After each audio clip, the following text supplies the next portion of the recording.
All right. The boys are back for episode 9. Alice in Chains. I think this is the first grunge band we've done. Trey's back this week. He's ready to start us off. Before that, wanted to say we got all the previous episodes on Spotify and working to get the rest of them working to get those episodes on other platforms as well. That's and right. Of course, you can always watch it on YouTube if you're a psychopath like us and want to watch an 2-hour podcast. Hey, easily. To each is their own, bud. To each is their own. Why? Exactly. Why watch the Real Housewives of whoever gives a shit when we could watch 3 morons from No One Cares, North Carolina for an hour and a half? This is true. Talk That's about how Van I feel Halen. about it. Yeah, talk about Van Halen. Van Halen. I was going to say it differently, but we're going to keep it. Van Halen. Yeah, buddy. All right. All right. Alice in Chains. Trey's going to start us off this week. So without further ado, Trey, what is your top 3 albums, buddy? My top 3 albums. I'm gonna start with number 3 and work my way up. All right. All right. So don't hate me, people, but my number 3 is Facelift. I'll go with Facelift for my number 3. Okay. Dirt for number 2. And Jar of Flies for number 1. Nice. I got you. Yeah, that's fine. I'm not going to lie. So I'm not the biggest Alice in Chains fan, but I did have Jar of Flies when I was younger growing up. I had that on CD. Hell yeah. So, that's an EP, ain't it? It's an EP, yeah. Yeah. Mm-hmm. Yeah, I love that one. Billy Millis, Timmy, he actually gave me that. Oh, I got you. Gave me like a stack of CDs when I was like 16 or something like that. So I had that. Very nice. Oh, what's cool? It's the 30th anniversary of Jar of Flies this year. Oh, hell yeah! See? Yeah, it came out same year as. That's right. It came out same year as Dookie. Yeah. Hell yeah. Mm-hmm. Yeah, as a matter of fact. 94. Yeah. Yeah, 94. I'm over here like, I'm looking right at it. Sorry, everybody's got to bear with me. I'm tired. All right. Yeah, that's my Trey's working, man. Yeah, I'm out here on the road doing things. Are you tired? Tired. Man, slept through the whole last podcast. I really did, and I apologize for that. Love me some CZ Top. We'll get back to that later. We'll make a separate solo episode just for Trey. Me. Yeah. All the episodes I've missed. Trey made a game time decision. He was like, ZZ Top or ZZZs in my mind. Yeah. He just turned the light off and went to bed. Just gone. Shit, he didn't even turn the light off. No, I didn't. Rolled over. He's just passed out. Yeah. Woke up and was like, where am I at? Earth, son. Yeah. Guilt. That's my number 3. I love the list. Oh, it's my turn already? All right. Yeah, I'm about to say. Go ahead. All right. I am gonna just bring the controversy. Jimbo right beat away. himself up. No, you're not. Right away. Now, first of all, I want to say I absolutely love Alice in Chains. They are my favorite grunge band or we'll say any of all the Seattle bands from that era. I don't think they're solely grunge. They never claimed to be grunge. I don't think they ever did claim to be grunge. They still claim to be a metal band. They got labeled a grunge band. That's what I was about to say. I think it was like a magazine or whatever it was back in the day. Something like that. It was like an article. They were like a lot of things. The article people, they're kind of the ones that give the genre names to these things, like rock and roll. Oh yeah. Well, it happens, but anyway. Alice in Chains is like my favorite of that era. It's probably them and Soundgarden. I think Nirvana is extremely overrated. Fucking overrated. It drives me nuts why people think they're just the greatest. Like I like Nirvana, but Yeah, I don't they're think- I like good. their. I like as their far logo. as like musically, dude, Alice in Chains is so much fucking better. Yes. But then again, that's just me.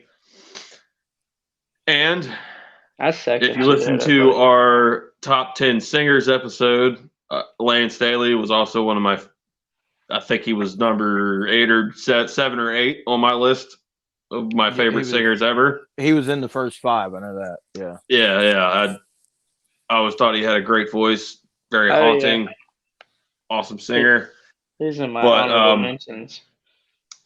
To bring the controversy, I will say my number 3 album is Black Gives Way to Blue, Yeah, see, I was gonna say I haven't really listened to any newer albums. I say newer, which but was you know what I mean. that was the first album without Lane Staley 2009. in 2009 with William Duvall singing. Yeah. Yeah.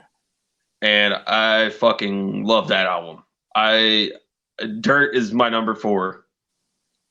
I love Dirt. It's got all, classics fucking on there. But Yeah. Oh yeah. Yeah, I love dude, it. I listen to Black Gives Way to Blue way more than I listen to Dirt, Hey, which sounds crazy. I know. Yeah. But nah. I mean, everybody has their thing. I specifically love that album. Do you want a fun fact about that album? Sure. Go ahead, Timmy. On the song "Black Gives Way to Blue" on that album, Elton John actually plays the piano. He does. Yeah, I did not know that. as a tribute to Lane Staley. The song was was a tribute to Lane Staley. Yes. Yeah. 'Cause that was his By first Jerry rock Cantrell. and roll concert. Yeah, that was his first rock and roll concert he ever went to. That was Lane's first concert was an Elton John concert, and Yeah. Yeah. it was Jerry Cantrell's first album he ever got. Was Elton John's Greatest Hits, Nice. That's what's up. 1974. I thought that was really fucking cool. That You is know that cool. album came out when that album come out, Black Gives Way to Blue. If I remember correctly, did my homework. It came out on Jerry Cantrell's birthday, but it was also the day that William Duvall's son was born. Like he was born the same day that album come out. Was it? Oh wow. What was it? The day it came out? Yeah, Okay, I thought it was some. I thought it was like the day they finished it or something. But yeah, you could be right. I can't remember. I think I read the same thing. yeah, pretty Yeah, wild. yeah. No, yeah, it was really cool. Yeah. There's a bunch of I thought some of their best songs were on there, like Your Decision.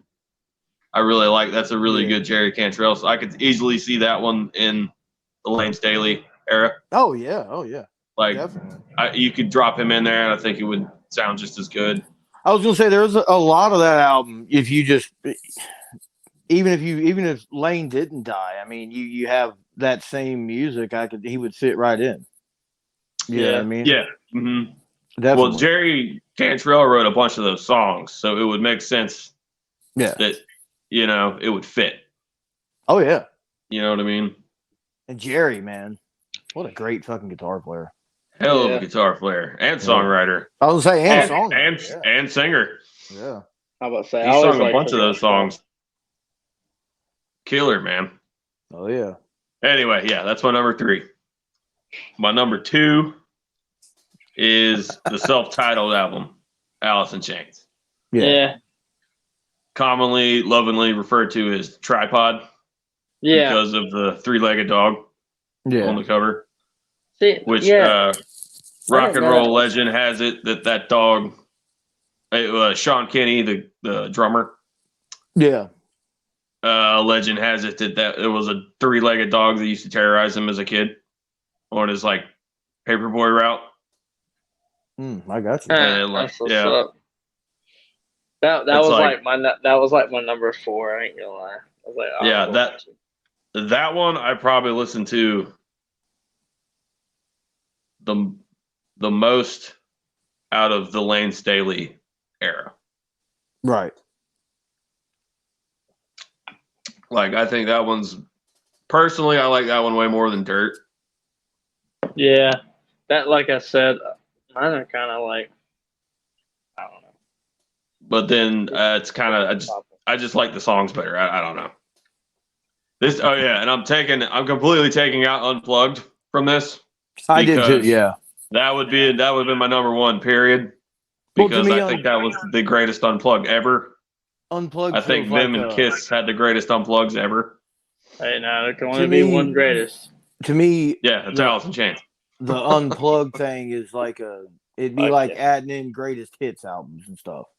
Almost because it covered so much material in that. You know what I mean? Yeah, and it's a live album. They did like all their top songs in that. Yeah, that's what I'm saying. Yeah. Oh, dude, I got a story. I just watched a document on them, and I was watching a thing where it talks about the Unplugged show, and it was talking about apparently they went on tour with Metallica. They were opening for Metallica, and they like pulled out of the tour because of what's his name, Lane Staley, the singer. Yeah, Lane. His like drug abuse and stuff. Yeah, his drug abuse. They ended up pulling out, and like apparently there's videos of Metallica like making fun of them and stuff. And so apparently when they did, like, they were just making fun of them and talking trash. And apparently when they did the Unplugged, there was a lot of other bands and like famous people that were there when they did the Unplugged. And apparently Metallica was like right up front. So or something like that. And apparently like Alice in Chains got asked to do like the Unplugged thing or something like that. Or it was, I believe it was the Unplugged. I could be wrong, but it was something. And they were kind of like, they were like, yeah, we kind of felt like, not like giving the finger to Metallica, but kind of like, hey, like it was like a kick-ass fucking show or whatever. Well, a little a joke they did about Metallica. It was that came out in '96, right? I believe so. And Metallica had just put out Load, the album Load. Oh yeah, and they had gotten haircut. they cut their haircuts. And if you look at Mike Inez's bass, it says, "Friends don't let friends give other friends haircuts." Yeah. They said they did that. I thought they did that to kind of like that was directed at Metallica. Yeah, and I heard they were like right there where they could see it. That was gonna be part of what I was saying. I was just like, oh man, that was great. It was a big joke. Yeah, that's great as hell. Friends. Yeah, I always thought it was funny. Don't let other friends give friends haircuts. Yeah, dude, that shit. And it was like Lane had dyed his hair like pink. He had like fucking. And they had to change the lighting because of that. Because it made his head look weird. Yeah, and I don't know if y'all know this, but when they did that Unplugged, like they were trying to keep Lane like off fucking heroin and shit. Yeah. And like they think he like they searched him and shit, made sure he didn't have anything on him, and like they think he like bribed a guy to like hide some heroin in the bathroom.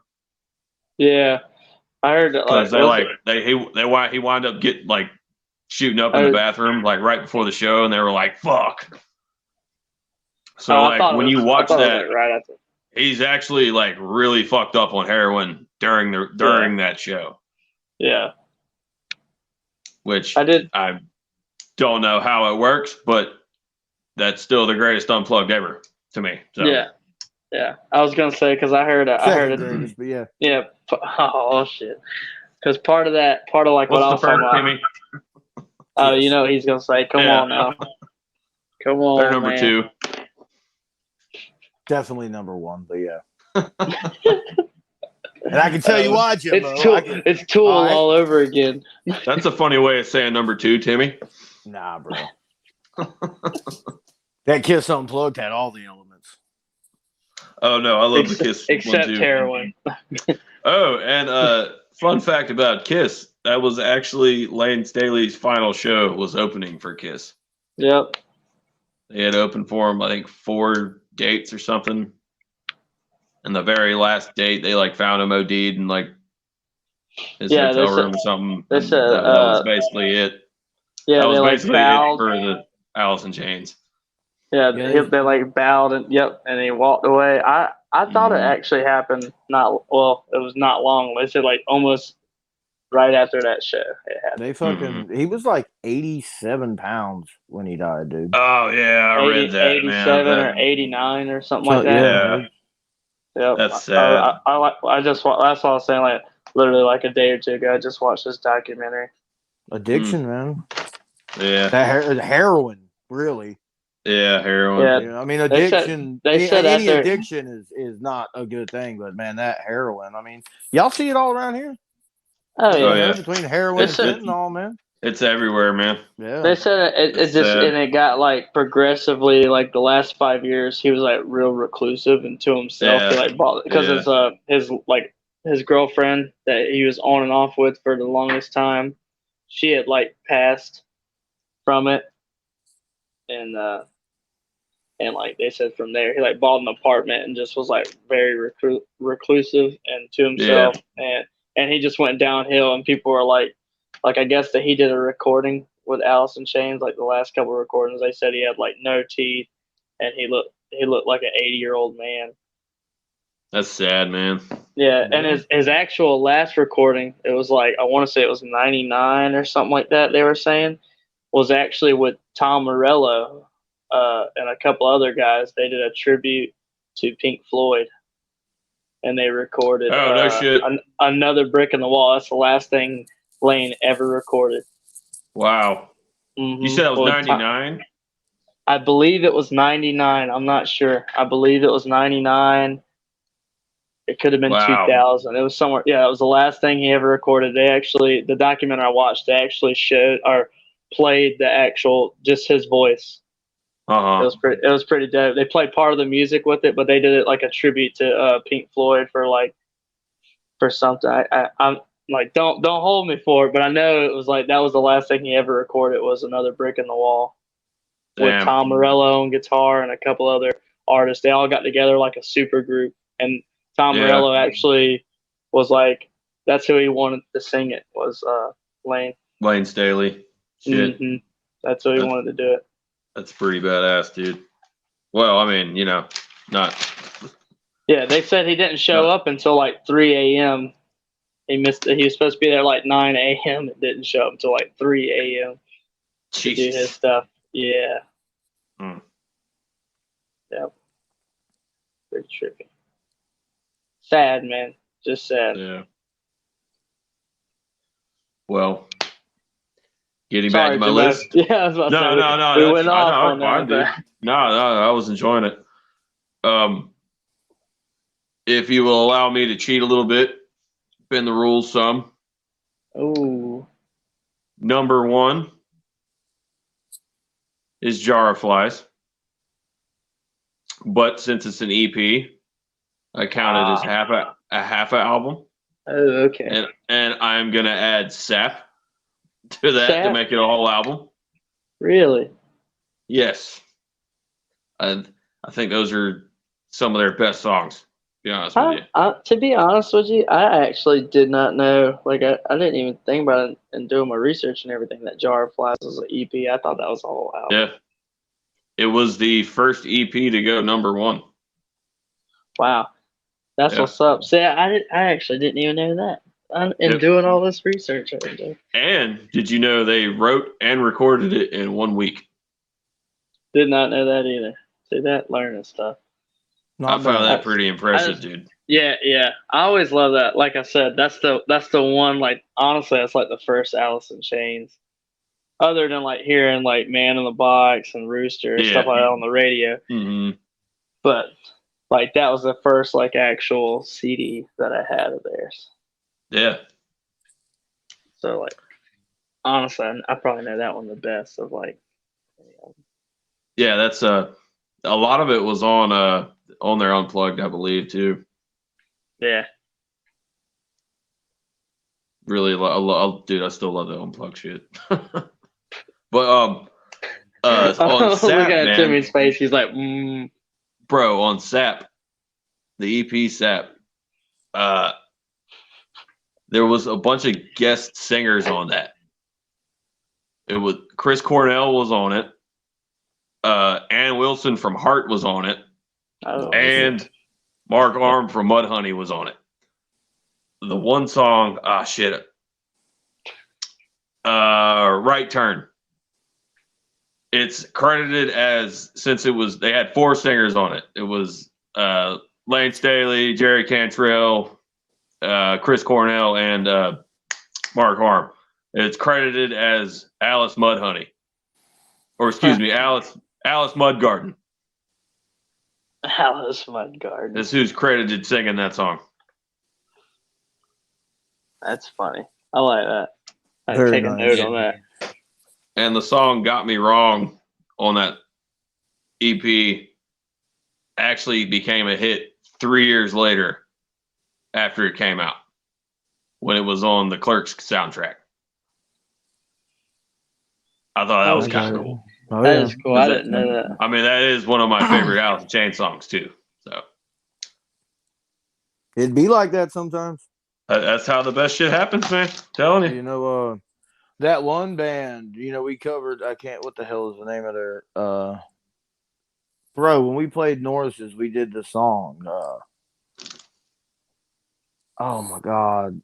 And I am blanking so bad on the name of the band. What's the song? I wish you hadn't asked me that, Trey. Wait, so now you don't know the song or the now, band? now I can't think of the song. Oh my God! Maybe you'll know when you tell us your top three. Mary Mo. Oh, Did I Jimbo dig? knows. Did Yeah, I Jimbo dig? knows. Yeah. That's how it was with Hey. them. They recorded the song. It was like basically their demo, and it came out, and it wasn't that big, and then they fucking shelved it, and the record company wanted them to redo it, and they were like, nah, just put it out. So instead of waiting and doing it through the other record company, they wound up putting it out. It became huge, and that record company actually went out of business after that and took all the rights for it. So they couldn't have anything to do with their music for like 15 years, bro. That's fucked, man. Shit. Yeah, I'd be so pissed to hear it on the radio. I'd be so mad. They wouldn't play it on the radio because nobody could get the rights. It wouldn't go anywhere. So it went from a number one to nothing. Nothing. Wow. Couldn't sell it. They wouldn't sell any albums. Nothing. Wouldn't sell it. So it was just like, hey, I'm glad you put out this multi-million-dollar album, but nobody can buy it man. now. Somebody got something out of that. Yeah. That's beat up. You know what really grinds my gears? That's one of the bad things about what the record companies were doing to bands. Like when you hear about how like they don't actually own their catalog, the record company does. Mm-hmm. Yeah, you get royalties from it and stuff, but a lot of those bands don't even have a say in what happens. Yeah, you listen to Sam like what's a single and stuff like that. They were on him about doing a greatest hits collection. I don't want to do that, but we're going to do it without you. You know what I mean? Fucking. Yeah. I believe it. You're talking about when he was with Van Halen, right? Yeah. The greatest hits. Yeah. The black covered one. That was talking about Best of Volume 1. Yeah, well he didn't want to do that either. He finally just did it because the whole reason why he did his box set, the Back to Van Halen. Sammy Hagar. The reason he did that was because he was going through a divorce, and finally from I think her name was Deborah that he was married to for like 18 years, and he was like, look, him and his manager, he was like, look, he goes, you put out a best of. He said all that money will pay her lawyer fees and everything, and you can get out of this without having to spend a dime. And he was like, fine, we'll do the box set. Sold. That's the whole reason why that came out. Hey man, you gotta do what you gotta do. That's all I was thinking. And for the game like Ric Flair and them 4 wives. He said I retired in 2008, and I should have stayed retired, but alimony. See that world? All roads. You got 3 wives to pay for it. Damn, son. That's why I want to hear 3-pointer, son. Game winning buzzer beater. You want to hear the Van Halen connection with this one? So, give it to us, Jimbo. I feel like we're going to get it anyway. Oh, I was going to bring it up sooner or later. Might as well be now. Jimbo said, I don't care. Yeah. Sammy Hagar, upon seeing the Man in the Box video after it got picked up by MTV, immediately got up with Alice in Chains and wanted them to open for him while he was with Van Halen. So Yeah. they did a tour with Van Halen for a while. Yeah. That's He what's really liked Lane Staley. I believe they were friends. Like they're I think he was friends with like Dimebag and them too from Pantera. I believe they toured with Pantera too. They might have. Did you know that it wouldn't surprise me actually. Yeah. Did you know that he wanted Metallica on the Monsters of Rock tour? And the Van Halen brothers were like, nah, they're not worth it. And he was like, no, I called them. He's like, they were great. He's like, we should have these guys. Sammy? Metallica, yeah, Sammy. Oh, okay. Yeah, and he wanted Metallica on the Monsters of Rock tour. That was back in like the first album. That was in that book too, wasn't it? Yeah. Yeah. Okay. Then I think I have heard that then.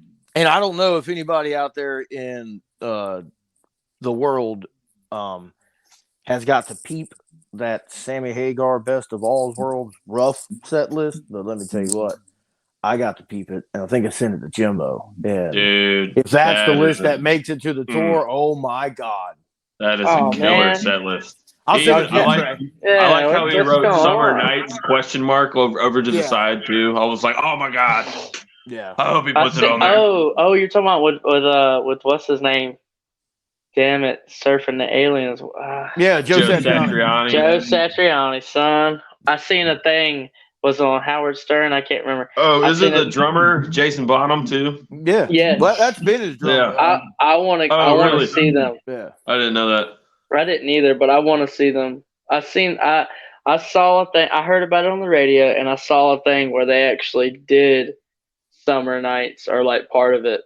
Yeah, because they were talking about Joe's crazy whammy bar tricks or whatever to play it because he doesn't play the Steinberger. He played it like I played it when I sent you the video. Yeah. We'll be messing around with the Ibanez where you got to like bar it with your finger and then play it. Oh, dude, it's yeah. But it can be done. It's pretty good. Could definitely be done. I was figuring it out myself. All right, so that was it for Alice in Chains. Now let's talk Van Halen. Timmy ain't even gave us. He's like, the hell with takes his book, throws it. The hell with my number 3. Yeah, we love it. I am done. I'm done with my list, so it is on Timmy now. That's all I'll say. I've been saying that since Timmy couldn't remember what the let's talk, song or the band. Let's talk 5150 real quick. No. So I'm probably, my list it's a list. It's pretty good.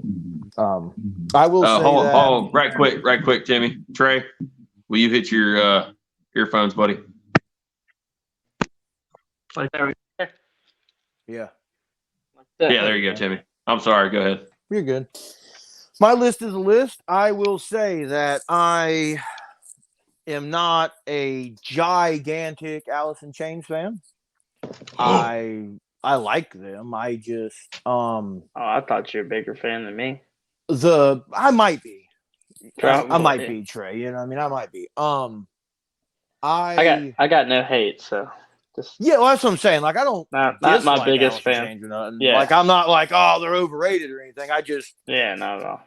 They're definitely better than Nirvana. Across the board. Absolutely.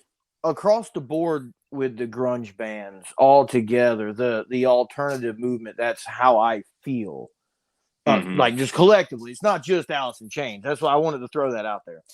Right. You know what I mean? It's understandable. Like I find myself listening to certain bands from that genre more. Like, if you said, name another band other than Alice in Chains that you absolutely love, I would say Stone Temple Pilots. Right. Oh, yeah. You know what I mean? Or I would say Soundgarden. You know what I mean? How's that? Exactly, Speaking of which. Because I'm a huge Pilots fan. Like, and you know what I mean? Same thing with Soundgarden. Like, I love Soundgarden, but I wouldn't go as far as to say I love Audioslave. Don't think they're bad. Have no hate against them. You know what I mean? It's just when we start talking about the alternative bands, I don't know. I just, if anybody that knows me knows it's like when you start talking alternative, it's so close. If you just go back a whole year and a half, then you get into all that late 80s hair metal that me and Trey love so much. You know what I mean? Yeah. So there's that, you know. Yeah. I mean, But- it was only like 6 months to transition for You know the what I whole mean? scene. So it's like, dang. But I still love all the alternative stuff. I'm just saying, I'm not like Jimbo's into over it here like, daily, like, you know what I mean? So I love it all. But with my album, I'm definitely less into the hair metal than you guys, but I Oh still yeah, like we're it. trying to intertwine Jimbo. we're slowly getting we're Jimbo working to work on his him. way backwards. You know, That's slowly, right. slow He's and over steady. here like, I only mix forward, but As I'm working y'all into the alternative, yeah, exactly. That's what I was saying, like win. intertwining it. I took it as it's like a a win. Gordian knot. Before I get to my list, I took it as a win. The day I told Jimbo, I was like, bro, I was like, you really? I was like, if you really want to listen to a kick-ass album that really just gives it its all, but doesn't sound so cheesy and cornballish from the 80s, man, I was like, don't go into this thinking about, oh, it's Winger. I was like, just listen to the Pool album. All I could think of was randomly going, Final Countdown, Europe. He finally listened to the Pool album, and he was cheesy. like, damn, Timmy, that was a great album. I was like, I know. See, I was like, you just took the whole It's Winger thing out of your head. Just listen to it. It was great. Yeah. No, I joke on Winger because of fucking Beavis and Butthead. That's just. So you know that was the reason. Mike Judge like actually talked to Kip and was like, "What do you think?" And he was like, "Go for it." You know what I mean? Right. So they just stuck it to him. You know what I mean? It's great. Yeah. I had to go back and watch that. Do you remember the kid's name that wore the Winger shirt on the show? Was his no, name like I can Nelson see or him. something? He's a little blonde dude. Yeah, was it Nelson or something like that? It might. I can't remember. I remember that he was always. Anyway. Anyway, yeah. No, that is a good album, though. What is your 3? Yeah, I had a meme I was going to send y'all, and it was like it's like all the moms and shit now that are like, you know, in their 40s and 50s going boating. Like it's like a bunch of old dads with their short, you know, their bomber, and it's like time to break out the boating music, and it's Pull by Winger. They got it sitting there. I meant to send that to y'all earlier. Totally forgot. Nice. I didn't even send Trey the Sammy Hagar list. I've been busy today. Yeah, I'll send it to you, Trey. Don't feel left out. Cut me out of everything. You'll be all right. There, Dave Coulier. He said he's a busy worker. Cut it out. I'm telling you. All right. So my number 3. What's your 3, bud? My number 3 was actually a toss-up. I just literally chose it because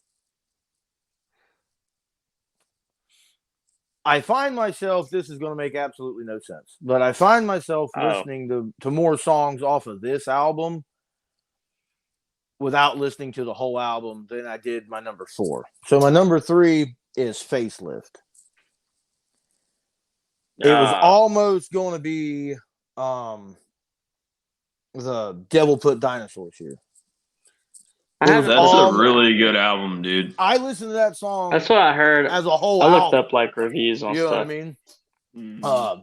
But it just, I don't know. I was listening to Facelift and I was like, yeah, it's probably going to be this one. Yeah. Oh, dude, we die young. Those two could actually flip flop. Really, I mean, realistically. Yeah. Yeah, that's like Tripod for me. Number 2. I mean, it's got like Man in the Box. I'm sorry, Timmy. I was fucking talking. You're good. My number 2, very, very, very, you know, it's Alice in Chains at its finest. If we can debate all night long. All night long. Anyway, we can debate. We can debate all night long about a top 3. But if you did top 5 Alice in Chains albums out there, if Dirt's not in it, then you're not a true fan. You know, go fuck yourself. So Dirt, whoa, buddy, Dirt is number 2, and I like how and that, I mean, it's a good album. through and through. You know what I mean? That's a good one. I didn't feel like there were some songs on there that are at the bottom of my list that I would listen to on a daily basis, but by no means did I feel like they were filler songs either. Yeah. Like, you know, we just need a song, throw this in there. You know what I mean? Time out. Timmy goes, I'm sorry. My number 3 is he just literally took a dart and threw it at a board. Okay, that's my number 3. Number 2 now, Dirt. If you ain't a fucking Dirt fan, if you don't listen to Dirt, you ain't a fan. But yet number 3 is like, I mean, I just kind of threw the dart and it hit the board. Oh, facelift. Okay, that's my number 3. But number 2 is important now. I'm just letting you know that. I was saying number 3. My number 3 and my number 4 could flip flop. I could use either one of them as a number 3 because I really do like The Devil Put Dinosaurs Here. Yeah, I like that album too. I like Facelift also. So next week it'll probably be different. But my number 1 album, and it's gonna piss off, you know, all the old school Alice in Chains fans, and frankly, I don't care. But my favorite Alice in Chains album is Black Gives Way to Blue. I knew it. Did you hear my shit. 2009. Yes. That's all I said. No That's way. all I said. I was like 2009. Wow, Timmy shocked me. I am shocked. Can you not see I am shocked? That was that's like my Ace Frehley. Bro. Wow. Listen, I remember where I was when I heard that album for the first time, when they released the first single off of it. I was sitting in Seth's house, and Wild Bill was like, Timmy, have you heard the new Alice in Chains stuff yet? What do you think about their new singer? Look at him. Look at that damn afro he's got. You know what I mean? And we just listened to it, and I was like, oh, my God, bro. I remember everybody talking about it. Check My Brain? Yeah. Yeah. That's a badass song, dude. I was like, oh, my God, dude. Like, for real. Like, I mean, I was like, and then we got the album, and I was like, oh, shit. That whole album just, oh my God, dude. Hell yeah. And I'm definitely gonna listen to that shit after this. You know what sounds crazy? Really that was only their 4th studio album. No, yeah. Like, I would go as far as to say this, and this will probably piss some people off, but I can't help it. Oh well, be mad. Let us know what you think, people. I don't think. Yeah, right. I'm waiting for Jimbo. I'm waiting for Jimbo to hold up. That's Timmy at P.O. Box. Yeah. I was trying to make a meme of that the other day. It's a QR code. It's Timmy's address and all his information. Yeah, that's right. But no, man. While I don't think they're as big as Van Halen, I kind of think of them like Van Halen in a way. I think, and the only reason I bring this up is because there's a couple of older heads that I talk to that just do not like William Duvall. And I'm like, you're fucking out of your mind. Like, I put him, he is I think he's fantastic. Yeah, dude. And that's why I said that. That's why I said I kind of put them in the Van Halen thing. Like, you had Roth and Hagar. And like, it's not going to be the same guy. No, and that's what I'm saying. It's not the same guy. And he didn't try to be the same guy. Some people read Mike Inez said that is the reason they picked him, is because he was not trying to be Lane Staley. Yeah, that's right. And that's what they gravitated towards, that because they knew. And even I believe even William Duvall will say, "I'm not here to replace Lane. I'm here to help this band." Yeah. And I'm here to continue Alice in Chains. If you crunch the numbers, he's actually been in that band longer than Lane Staley was. Yeah. Yeah. You know? Yeah. That's what Hagar did. Hagar wasn't there to replace Dave. He was there to, continue the band. Dude, it's a whole different era, man. It was a different era, yeah.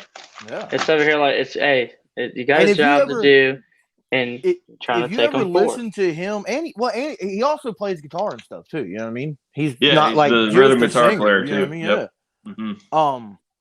But if you listen to him sing the Lane stuff, even live, he don't even try to sing like Lane did or nothing. He just sings how he sings. Just he sings how he sings. Yeah, fuck, and it's great. Mhm. I mean, that's oh man, and I think he's a great singer too. But I just wanted to throw that out there too. Yeah, I haven't listened to much new stuff, but I do remember when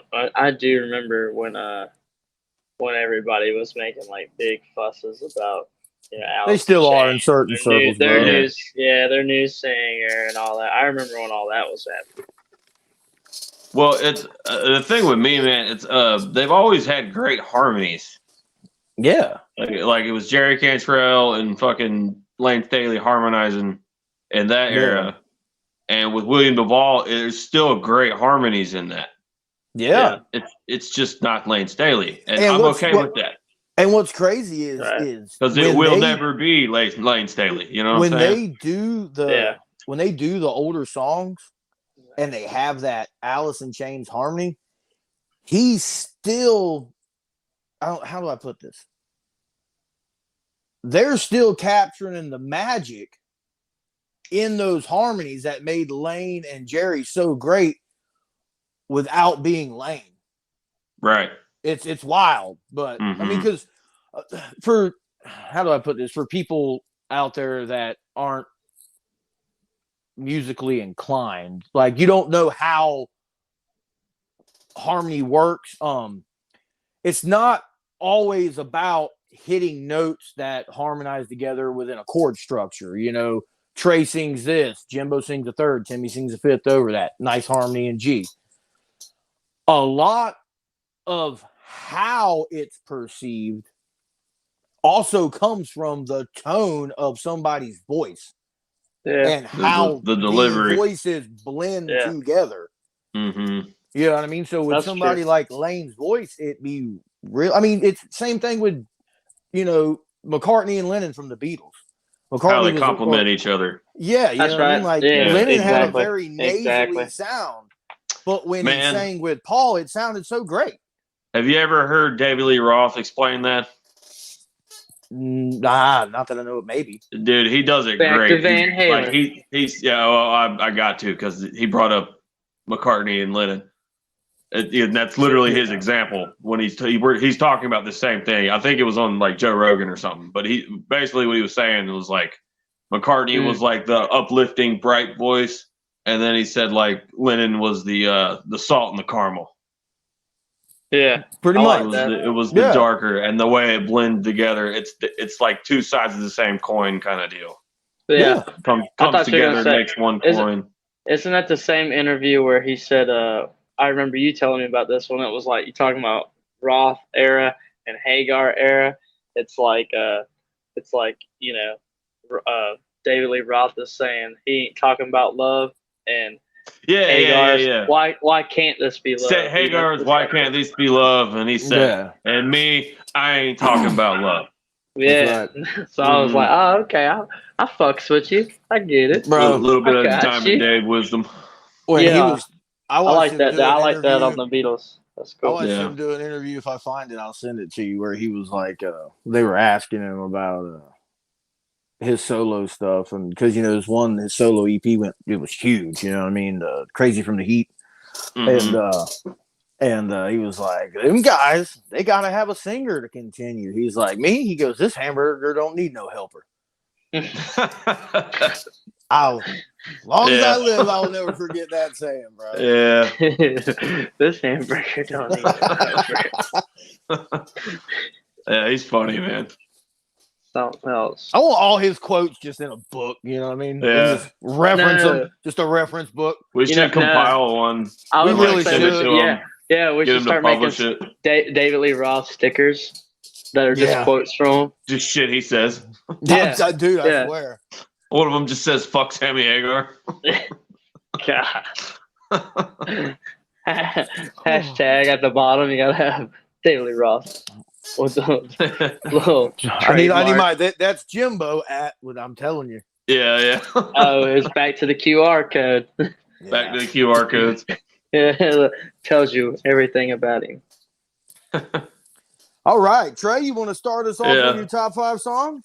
Dude, I got so many pencil marks and scribbles and shit. All right. Oh, man. This dude spent a whole week over there trying to draw Doodle-Bob. Yanga hanger dargan. Yeah, me hoy, me hoy. Me hoity. Yeah, me hoy, me hoy.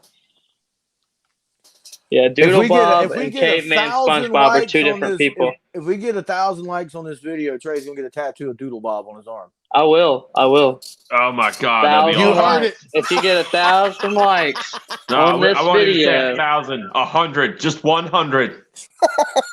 100 likes on this 100. video. Deal. I'll get Doodle-Bob. Doodle-Bob. I'm I gonna got the clip this. tattoo It's gonna be a artist. short 100 likes, Timmy. Or shit, we'll all do it. No, I was gonna say I'll get Doodle-Bob. Dalton's getting a tattoo right now. I Well, think 10 so. I got the 10,000 shop and likes. everything right now in Savannah, 10,000 Georgia. likes, and we'll all get Doodle-Bob. 10,000. 10,000. All three What? of us. 100 likes and Shit. I get it, but 10,000. Come on now. I mean, I'm an empty I'll canvas. do it but better. 100 Trey will get it. 200 we'll all get it. That's fair. I'm getting Doodle-Bob. Get him anyways. All right, so you ready for this? Trey gonna go make a bunch of bot accounts just to like it so he can go get Doodle-Bob. Right. Like he needs an excuse. Yeah. Well, guys, I'm a man of my word. Yeah, one of them. Doodle-Bob right there. Oh man.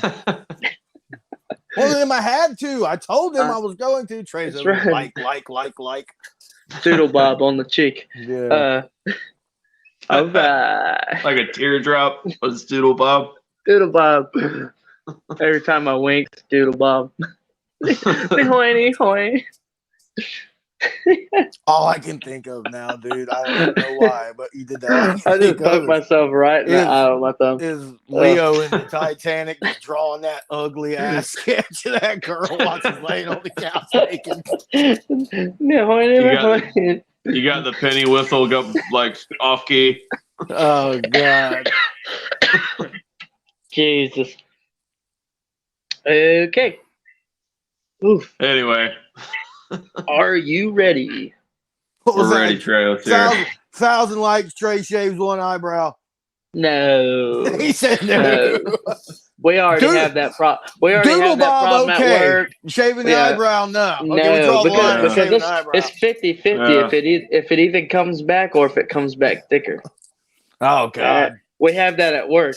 You know when shit's getting serious when someone says, "Oh yeah, bet your brows on it," and you're like, "Don't do that to me. Don't do it because it's going down." I'm just making sure I got this right. Doodle-Bob good, eyebrow bad. Okay. Yeah. Bet your. I'm telling you, bro. It's a thing. It's a thing at work, bro. Bet your brows on it.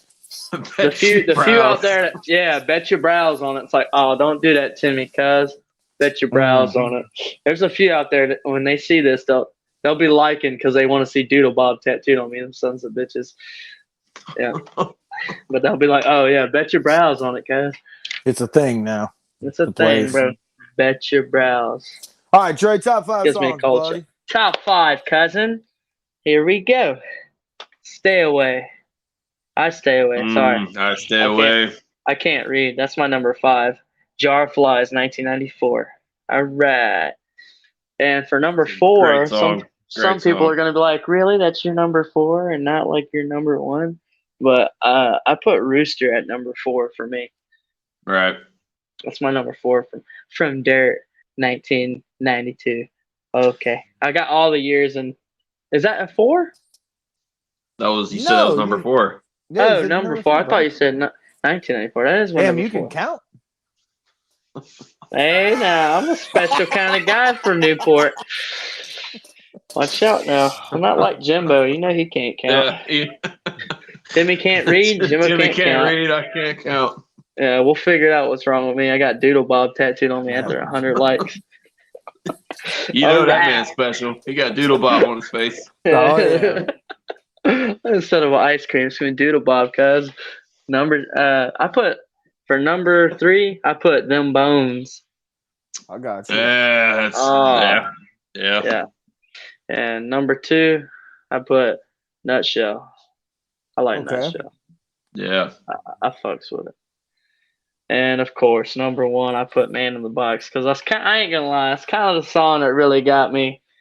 Yeah. You know what I mean? Oh, I mess with Alice in Chains just because of that. Yeah, we only played that. I ain't gonna lie though. Yes, we have. And it's something I was thinking about, Jimbo. I thought about. Remember when you said that was it a Dio song or one of them that you said scared you when you was a kid? No, the Who. The Doors. Was it the Doors? That's who it was. Yeah.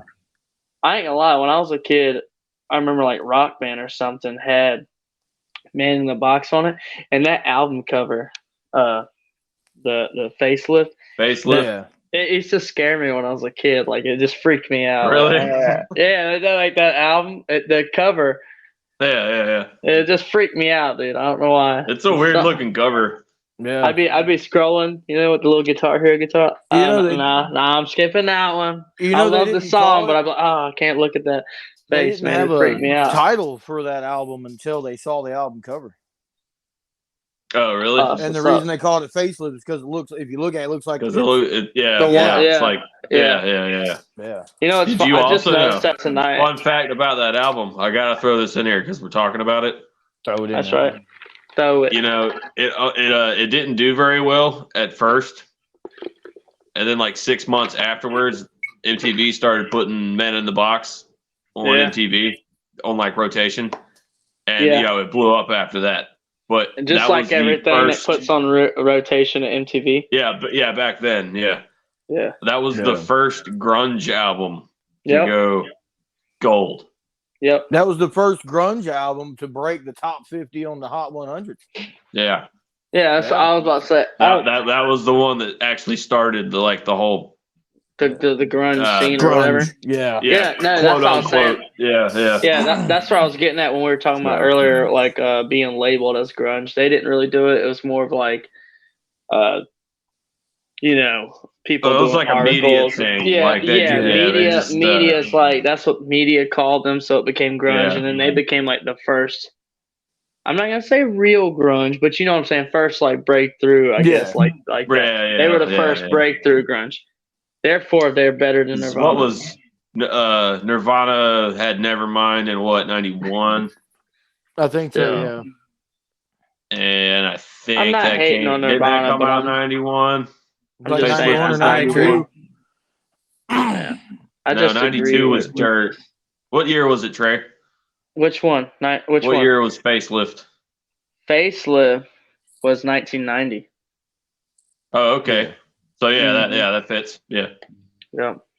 Yeah, because if I remember correctly, what's sad is I didn't put the months. I usually try to put like the months and date. I just put the years. I was watching an interview. Lazy. I was being lazy. I was watching an interview with one of the hair metal guys. Shame. Actually, I think me and Trey were watching it one day. Trey, I think it was me and you were watching it. What were we watching? The guy, it was one of the hair metal dudes, and he was like, I remember, he's like, I walked into the office. He's like, and all you could see was Cherry Pie in 1990. He's like, that's when Cherry Pie come out. He's like, all you could see was Cherry Pie on the whole wall. He's like, and then the next time I come in there at the end of the year to get my check, he said it was the facelift from Alice in Chains. He said that's how quick it changed. Damn. Oh yeah. You know what I mean? I mean, it's almost like if we go back to Heaven's Edge, right? Yeah.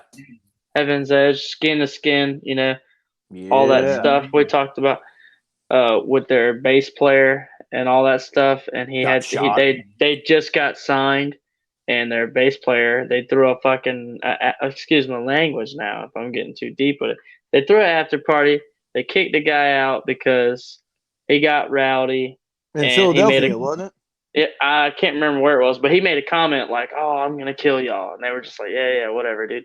Anyway, that dude was about his business. All right, he waited until the party was over, and the band was getting ready to leave, and they opened the door, and that dude literally was right there with a shotgun, like walking out the back of Hooligans. Yeah. Which band was this? Heaven's Edge. Heaven's Edge. Shot him point blank in the fucking chest and stomach with a 12 gauge. Yeah, what a 12 gauge, bro. Yeah. The bass player. And it took him 6 months to recover. And in that 6 months, was Holy that shit, he 19 lived? like he lived 88. God It was damn. like what was it like 1989, 1990? Whoa. It Yeah. was that same era. Like me and Timmy were talking about, where the end of, you got all these like really great hair metal bands, like you got like Skid Row and stuff like that. It was like that era. Yeah. It was the end. It was the tail end, The end of it. hair Yeah. metal and the beginning of like heavy. You got metal and like heavy metal, like Pantera and grunge and stuff like that. It was like just starting to kick off. It's like all these guys knew each other. Guns N' Like, Roses. yeah, you know what I mean? Like less hair makeup, more rock and roll. And yeah, dude, and that dude in that transition, they had got signed, but then that happened literally right after they got signed. Like literally Wow. the party of getting They signed. had the 7. And by the time they kicked off, they were just cut. Like, I don't know, dude. Y'all style is out. Yeah, they had 7 of the biggest record labels show up to sign them all at the same time. They wanted them all at the same time. They were like, Wow. this band's about to take off. And Bro, in that time is when like Nirvana, Alice in Chains, all big. Yeah, is what they were saying. Wow. yeah. Jesus. They were kick ass. So now it's like, I hate to say, like, nobody really knows them because it was in that transition. Their bass player got shot. They had to cancel everything for 6 months. In that 6 months, it was the transition of hair metal, hard rock into grunge. Because they couldn't heavy metal. You got to think thrash, for a lot for any of the younger people out there. I mean, we're not that old, you know what I mean? But we're just back music then, knowledgeable. Back then, you toured to support an album, and they couldn't tour. Yeah. So it went into rotation a little bit on MTV, and then everything else kind of, you know what I mean? That whole you know what I mean? Yeah. Jimbo, what's your 5 songs? Yeah. Oh, hold on. Let me recover from this fucking. We done scared Jimbo about his baseball getting shot. Yeah. He's scared to walk out his back door of his garage right there. He's looking around the stickers. I'll give you no, dude. So that dude actually wound up, if I'm not mistaken, was that guy's gonna be waiting. Make another joke about me buying some clothes. He just died. He just died like last year. Bet your brows on it. No. Yeah. Wait, who died? Who died? The bass player for Heaven's Edge. Damn, bud. He finally died from. It wasn't COVID, was it? George Goodall. He died from cancer. Complications for being shot in the chest. No, probably. Jimbo. Probably got some lead in there. That's not even the. Couldn't that's taste not right. even the craziest thing. Let me see if it'll tell you. Damn. He got. Not only did he get shot, he's one step from being. Huh?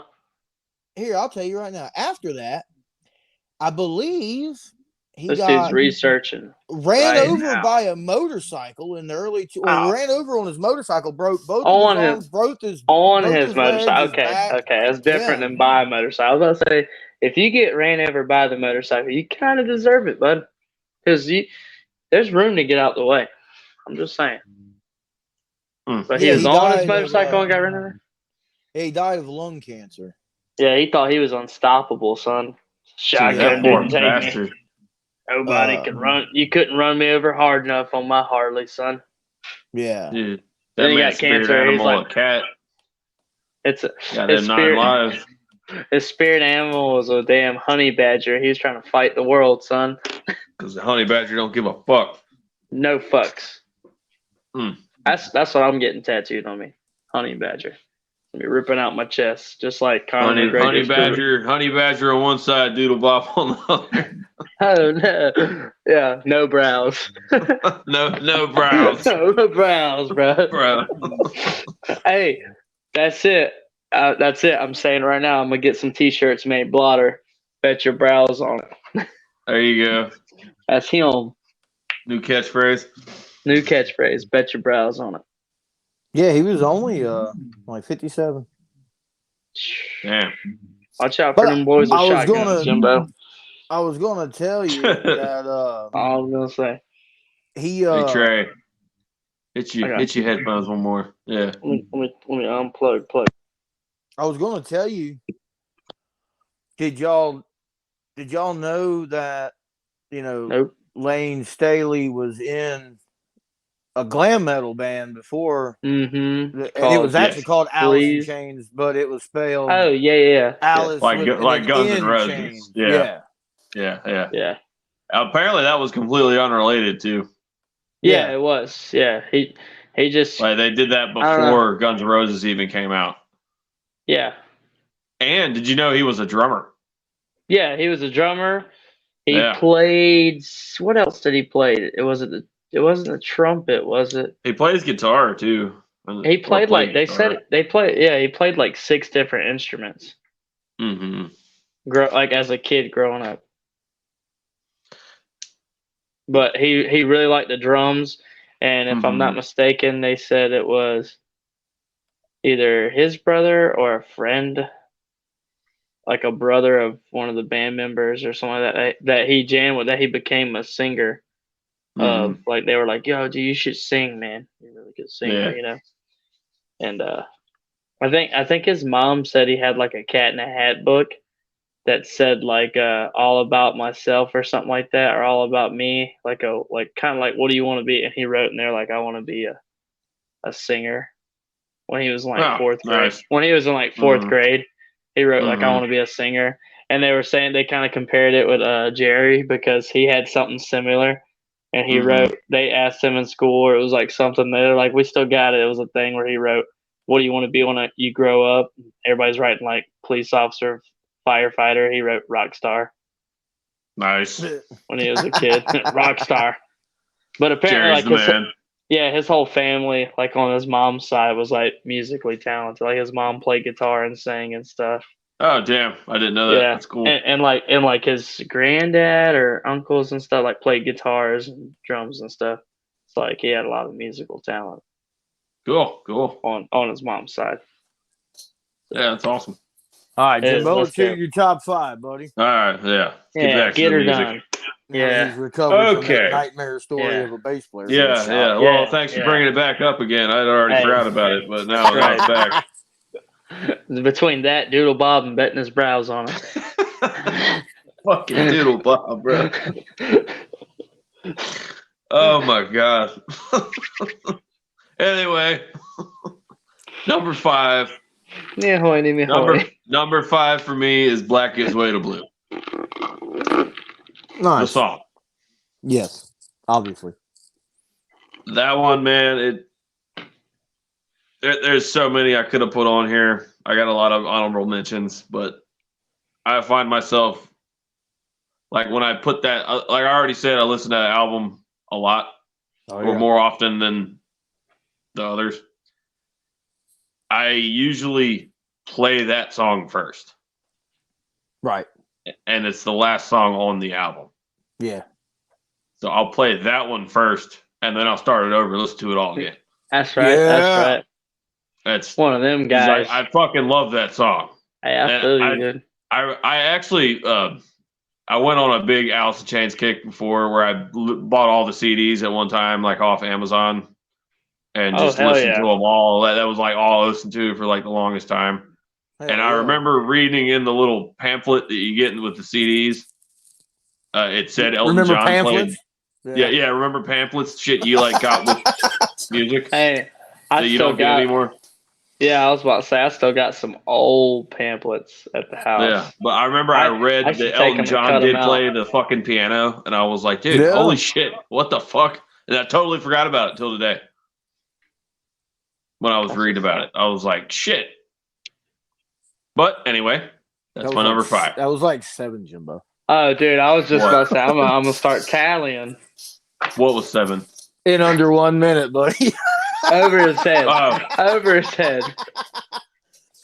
Over his head. Yeah, got me. A running inside joke, people. Just I was about to say, for anybody that don't know, you ain't gonna find out. Nah.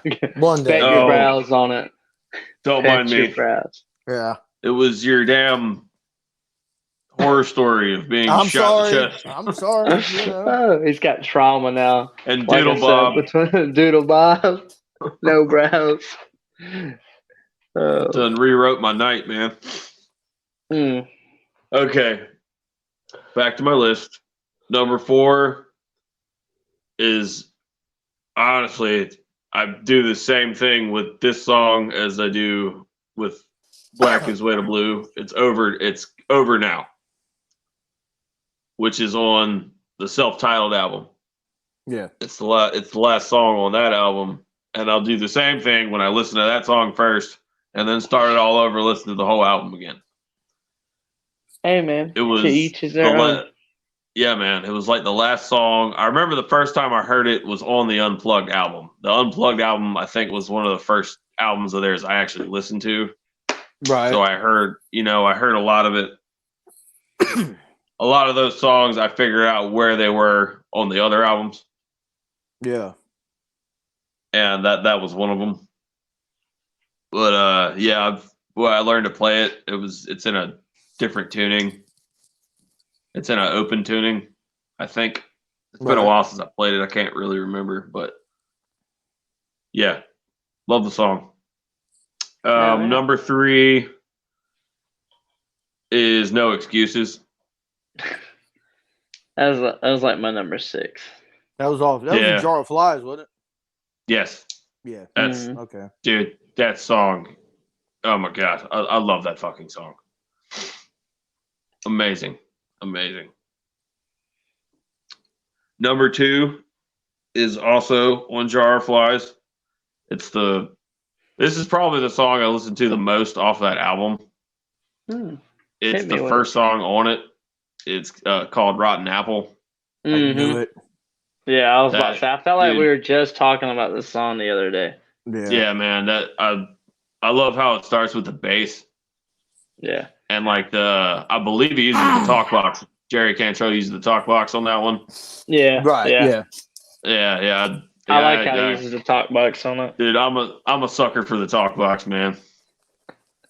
I love the talk box. I know somebody with a talk box. Yeah, me too. Oh God, not He's that an asshole. guy. Hey. Piece of work. I was gonna say something else, but I'm trying to keep my tallies down. Hey, I'm just saying. I got complimented the other day about the talk box. I was talking to a guy, one of my buddies, and drummer and partner in crime. Y'all know Roger, the guy that plays with us. You know what I mean? The official, unofficial member of Blotter. Yeah, and me and him were talking the other day. We were talking about the talk box, and that he was like, he said, he's like, Timmy, man, he's like, I've seen some people use it around here. He goes, but I ain't never seen nobody play that Frampton the way you play it. I was about to say it's because Timmy went through a phase. Yeah. Everybody out there, Timmy went through a phase where it was like Frampton and Pink Floyd. Hey. Non-stop.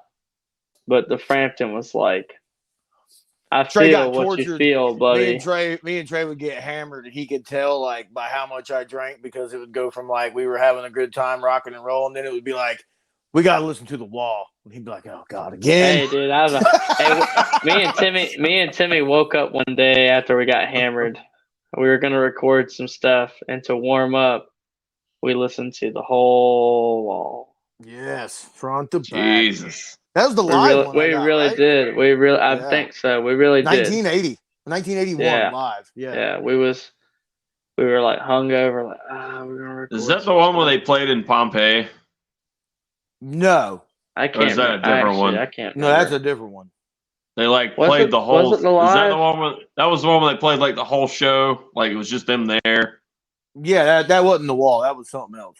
Well, at least that's not the recording. The one I have is The Wall live, because The Wall came out in 1980, and then that was 81. I think is when they recorded it for the first time live. Yeah. All right, I got you.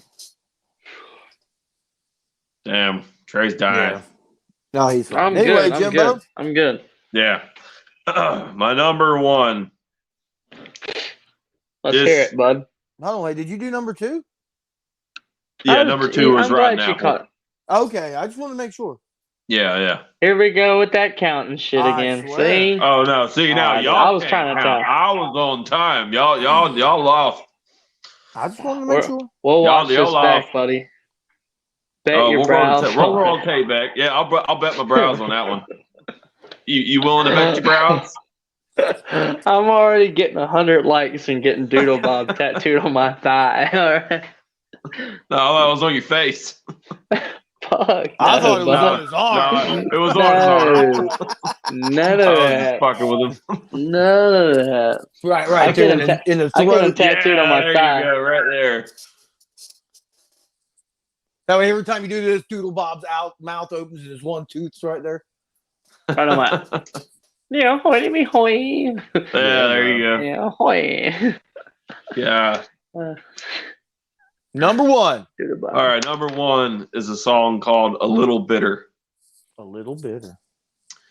This was actually a song recorded for the Last Action Hero soundtrack, the Arnold Schwarzenegger movie. Yeah. Schwarzenegger. Get to the chopper. Ooh, Get to the go chopper. down on it. Do it. Go Down. down on it. Try it. Go down on it. Do it. Yeah, that guy. I gotta get better at that. No, it was they recorded 2 songs for that movie. It was "A Little Bitter" and "What the Hell Have I?" And they were the first songs recorded with Mike Inez playing bass. I got you. That's what's up. Yeah, What's the drummer's name of Alice in Sean Chains? Kinney. Kenny, yeah. You know, he Yeah. played with when they did the Facelift album, his hand was broke, so he played that he recorded that whole album with his fucking arm in a cast. No shit. Yeah. I read Wow. that. I read that yesterday. I was like, good for him. Yep. He held Yeah, his hand. He held his hand in a stick position, and they just with a stick in it. Man, a thing I didn't know about him, he actually has a lot to do with like the artwork and like art direction with like everything they've done. He was a lot more involved with the like band stuff Than most drummers. than most drummers. Yes, Sounds like right. and with like Hey, I songwriting hate to put it too. like Like he did a lot.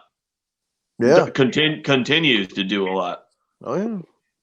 Like Black Week Gives Way to Blue, he designed that album cover. He did a lot of the on the self-titled album. He did a lot of the drawings in the pamphlet, like the artwork. He drew a lot of those. Like he very very important to that aspect of the band, I guess I should say. Mm-hmm. And he's a good drummer. So, I mean, there's that. Oh yeah, definitely. That's a good list. Yeah. Well, that's my list. Hell yeah. And if you have not heard that song, I highly recommend it. Yeah. For anybody out there, you should definitely check it out. Also, What the Hell Have I? Both those songs, they're amazing.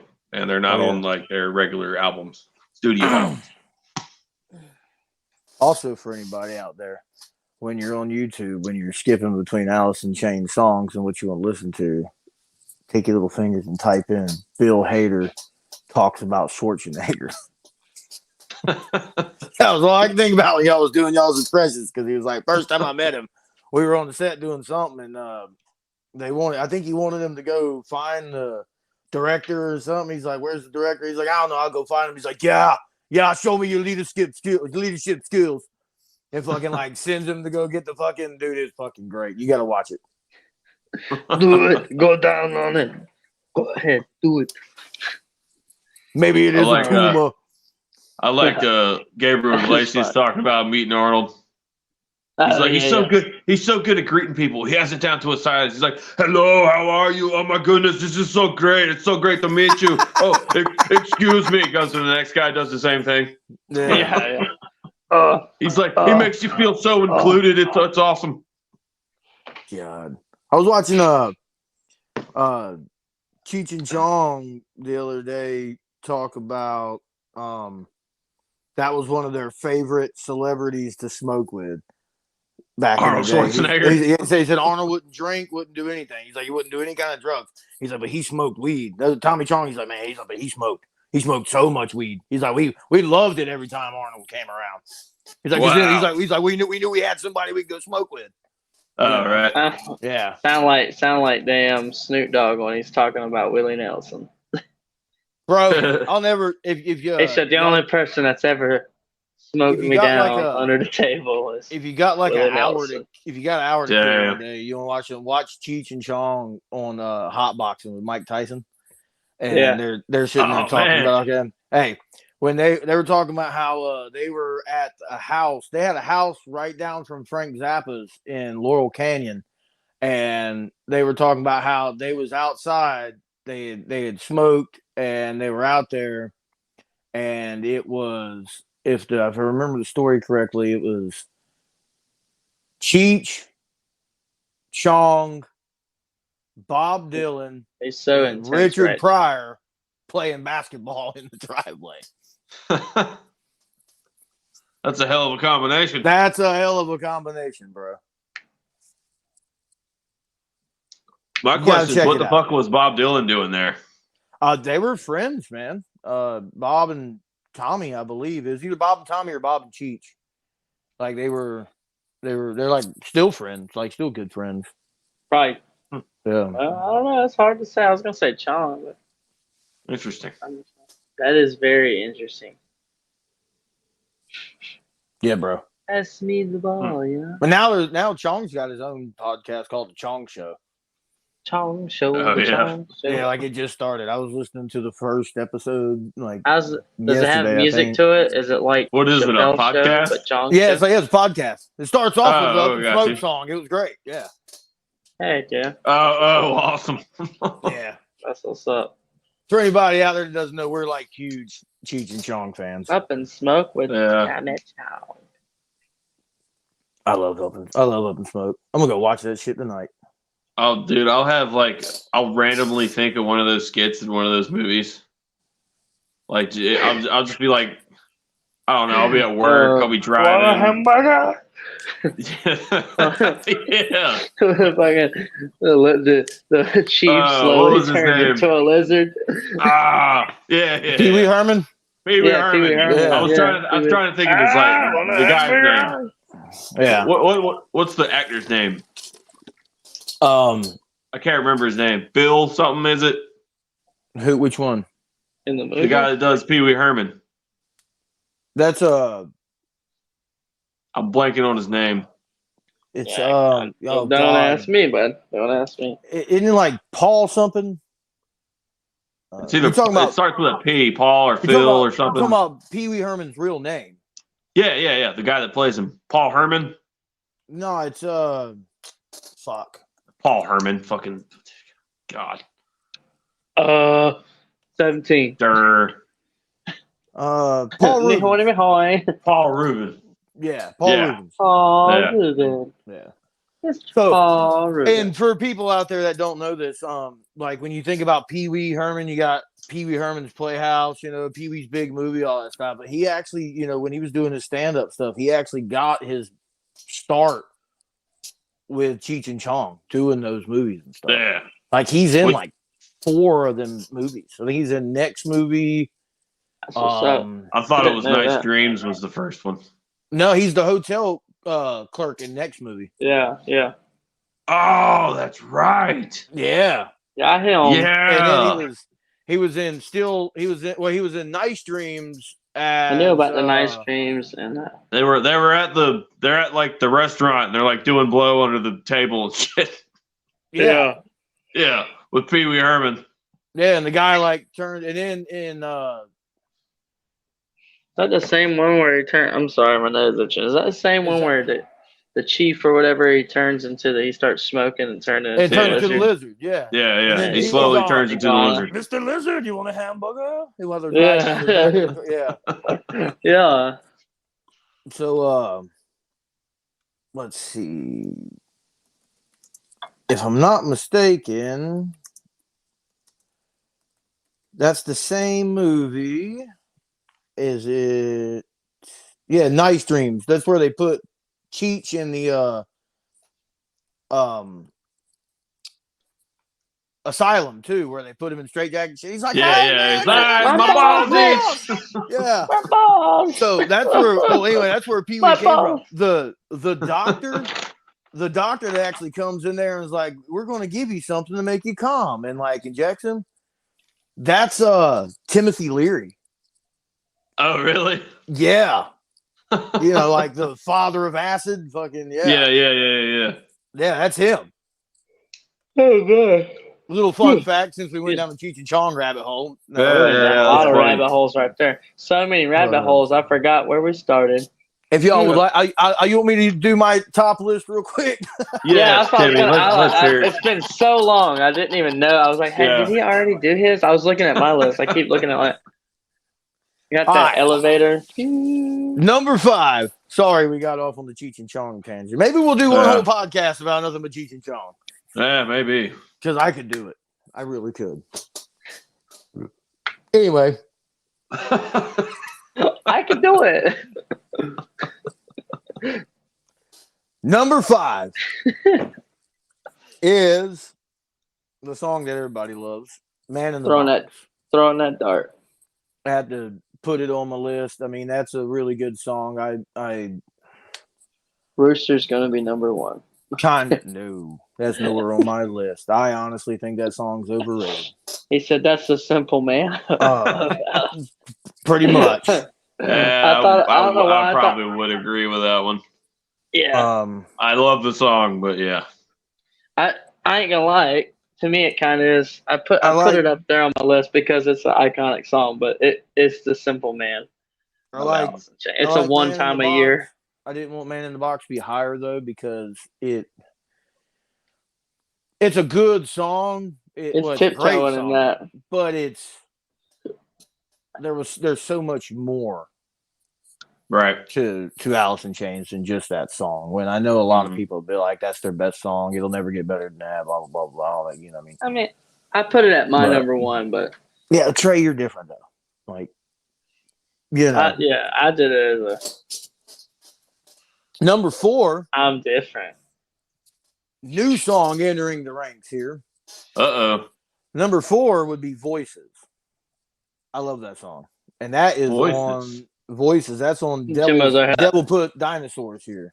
Okay. Yeah. 17. I can't remember all the names of those songs. Yeah. It's a good album, dude. Yeah, it really is. Yeah. I read reviews on it. I haven't really listened to it. It's Lane. Dude, give that one a shot, bro. Yeah, I am. I need to. I'm actually gonna make a note to listen to both of those albums. Number 3. You should hear their other album too, "Rainy or Fog." That was the one. Yeah, I've seen a bunch of those. That one's really good. All the albums they've done with William DuVall, I think, are very fucking good. Yeah, I'll definitely look into it. Because like I said, I'm not going to be a hater or pretend to be like a super Alice in Chains fans because I'm not. Oh, I fucking love them, and I love both fucking versions, if you want to call it versions. Yeah, which I don't think that's a good way to put it because I mean it's still singers. 3. No, it's just one member that's not there from the well 2 if you include the original bass player, but two eras, I guess. I mean, yeah. Oddly enough, sounds like some Van Halen shit. Yeah. This guy. But number 3. Yes. Hey, number 3, Jimbo. Number 3 has always been one of my favorite Alice in Chains songs, and for the longest time, I never could ever remember the name of that damn song, bro. And I'd always have to explain it to people, but it's "I Stay Away" from Jar of Fire. Yeah. That's a good I love that song, man. Yeah, that was my number 5. Mm-hmm. Yeah, I mean, it was originally my number 3. I ain't gonna lie. Number 2. That was the one. I'm sorry. Go ahead. I was gonna say that was the. Remember, I actually brought that up on the Singers episode. Yeah. That's what I was gonna say. That was the song that I was like, I gotta put Lane Staley on there. Yeah, exactly. We talked about that. Yeah. I love that song, man. And that's the song I'd try to tell people. I'd be like, I'd be telling Jimbo, and Jimbo would be like, "Damn, Tim, you know how many songs they got where they're playing acoustics and harmonizing?"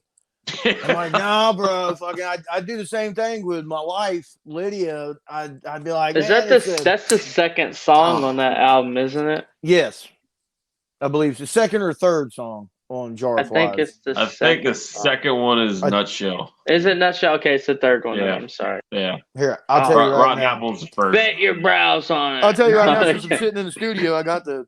I was gonna say, Timmy, do your thing Oh, because we got the internet.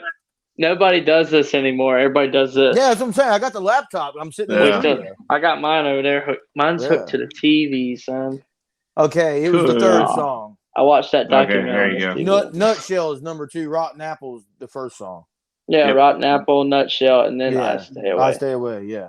Yeah. There we go. Yeah. That's why I said let me look. I don't know what's going on outside, and I'm not looking. Let me Google it to make sure. Which movie it was. Yeah. Sorry, in the background, all I hear is sirens and stuff. And if you want another good Cheech and Chong movie, jumping back to that, Still Smoking, where they go to Amsterdam as Mr. Burt and Mr. Dolly. Burt Reynolds and Dolly Parton at the Amsterdam Film Festival. God. Mr. Burt, Mr. Dolly. That's when they break up the. What number are we on, Timmy? I'm going number 2. E.T. the extra testicle. That's right. He said, "Oh, I'm going number 2." You know, he's like this far. I guess I'm done talking about Cheech and Chong. You know what I mean? I love it. What's your number 2, Timmy? My number 2, bro, is Them Bones. Yeah. Hell yeah. That was my number 3, but it was almost my number 1. It was competing. Number 1 and number 2 are always flip flopping. I got Them Bones, man. I just love honestly about that song. Well, it just all kind of comes in. I was literally, that was why I ain't gonna lie, it was like right there for like my number 1 for like it just kicks into it. The crawl, and that it's like an offbeat drum. Oh my god, dude! Oh fuck! Overall, it's a really good song, and it just goes right into the harmony stuff. Yeah. Oh man, you know what I mean? Yeah, that song. Isn't that the first song on Dirt? I could easily put that at number 1. Yeah. What a killer starting song. That's how you oh my god! Exactly. That's the kickoff. Exactly. That's like my favorite riff kind of deal. Yeah. Dude, you know who does an amazing cover of that? Post Malone. I could see it. I believe that. Have you heard him do it on the I was about to say, Howard did he play it? Stern? Dude, that shit kicks ass. Oh my god. Yeah. Like he really made that song sound good. He has like a bunch of backup, say like a vocal group doing his backup vocals. I'm gonna listen to that now. So they're doing all those harmonies. Oh my god, dude. He's good, man. I love Post Malone. I've come to actually really like Post Malone. He's he's a big Pantera fan and rock. He likes all kinds of shit, man. Oh yeah, he's surprising. I watched a video. Getting off subject of Post Malone, he bought like a 1964 SG from Norm's in California. It's like a famous guitar shop in California, and they got a video of him on YouTube. I was like, damn, I'm a badass guitar player now. He's pretty good. He's a pretty good guitar player. You know. Yeah, man. And he's friends with a lot of people, like of all genres. He's just He's a person. He shows up everywhere. Yeah. I've seen a video of him with Billy Strings singing some Johnny Cash. Mm-hmm. Nice. So, yeah. The old Texas boy. Anyway, Timmy, back to you, buddy. I know. Love some Posty. Yeah, let's get it. Sorry, Timmy. You're just good, shitting buddy. all over your number. You're fine. You're fine. So all over. Them Bones, number 2, and. Like I said, my number 1 and my number 2 flip-flop. But I will say this. I liked Alice in Chains, and I liked Lane Staley. I think he's a great singer and stuff. But when my love for Alice in Chains really kicked in when Black Gives Way to Blue came out. And that's what makes my number 1 song Check My Brain. Nice. Because that song, Hell yeah. that fucking song, it just kills front to back. Oh yeah. I love it. And I will say that, and yeah, you can argue 90s versus 2000s, yada, yada, yada, more money or more time, new technology, whatever argument you want to make. Better production. Oh my God. That album, Yes. fucking dude. Not saying that the older albums aren't good. They're great production. Oh, yeah, that yeah. album just is a whole nother level. Yeah, it's sonically, it just sounds amazing. Yeah, dude. I would say that with all the 3 albums they've done with William Duvall, I would say all those sound fucking pristine. Dude, I'm telling you. Oh my God. Amazing. They sound great. Oh, fantastic. Yeah. I feel like if you're not recording stuff with vintage, if you're recording vintage sound, you got to record it vintage style. But if you're recording and Pro Tooling and slicing and dicing, then the modern stuff, it's technology and everything, being able to capture stuff is just getting better. Well, I don't know their approach to it. Yeah, I don't know their approach to producing the album, but if I had to guess, I feel like naturally it gets better. If I had to guess, they're still doing it in a big. It ain't got to be like a huge studio, but I guarantee you, they're still doing it with an engineer that is smart enough to still be using consoles and shit. Yeah, because I mean, look, for as much digital stuff as we have now, people that I talk to, like in other bands and stuff, like a lot of the guys I know in other band stuff that like to record and do their stuff, are still pushing forward. They don't believe in. They don't like these younger guys that I work with. They don't believe in the damn analog gear. They're like, oh, I can get a VST, a plug-in, and put it on my laptop. It'll do the same thing. Nah, how about it'll get Slash? Close. It'll get close, but let me tell you what. Sitting here in this studio right now, I turn my camera. I can show you where I was working on one of our songs before we started this podcast. I have an EQ here. Sounds good. You see this thing right here that says tube? I never use it. You know why? Because that sounds good. But that one down there with the actual tubes in that preamp sounds 1,000 times better than that thing. Right. You know what I mean?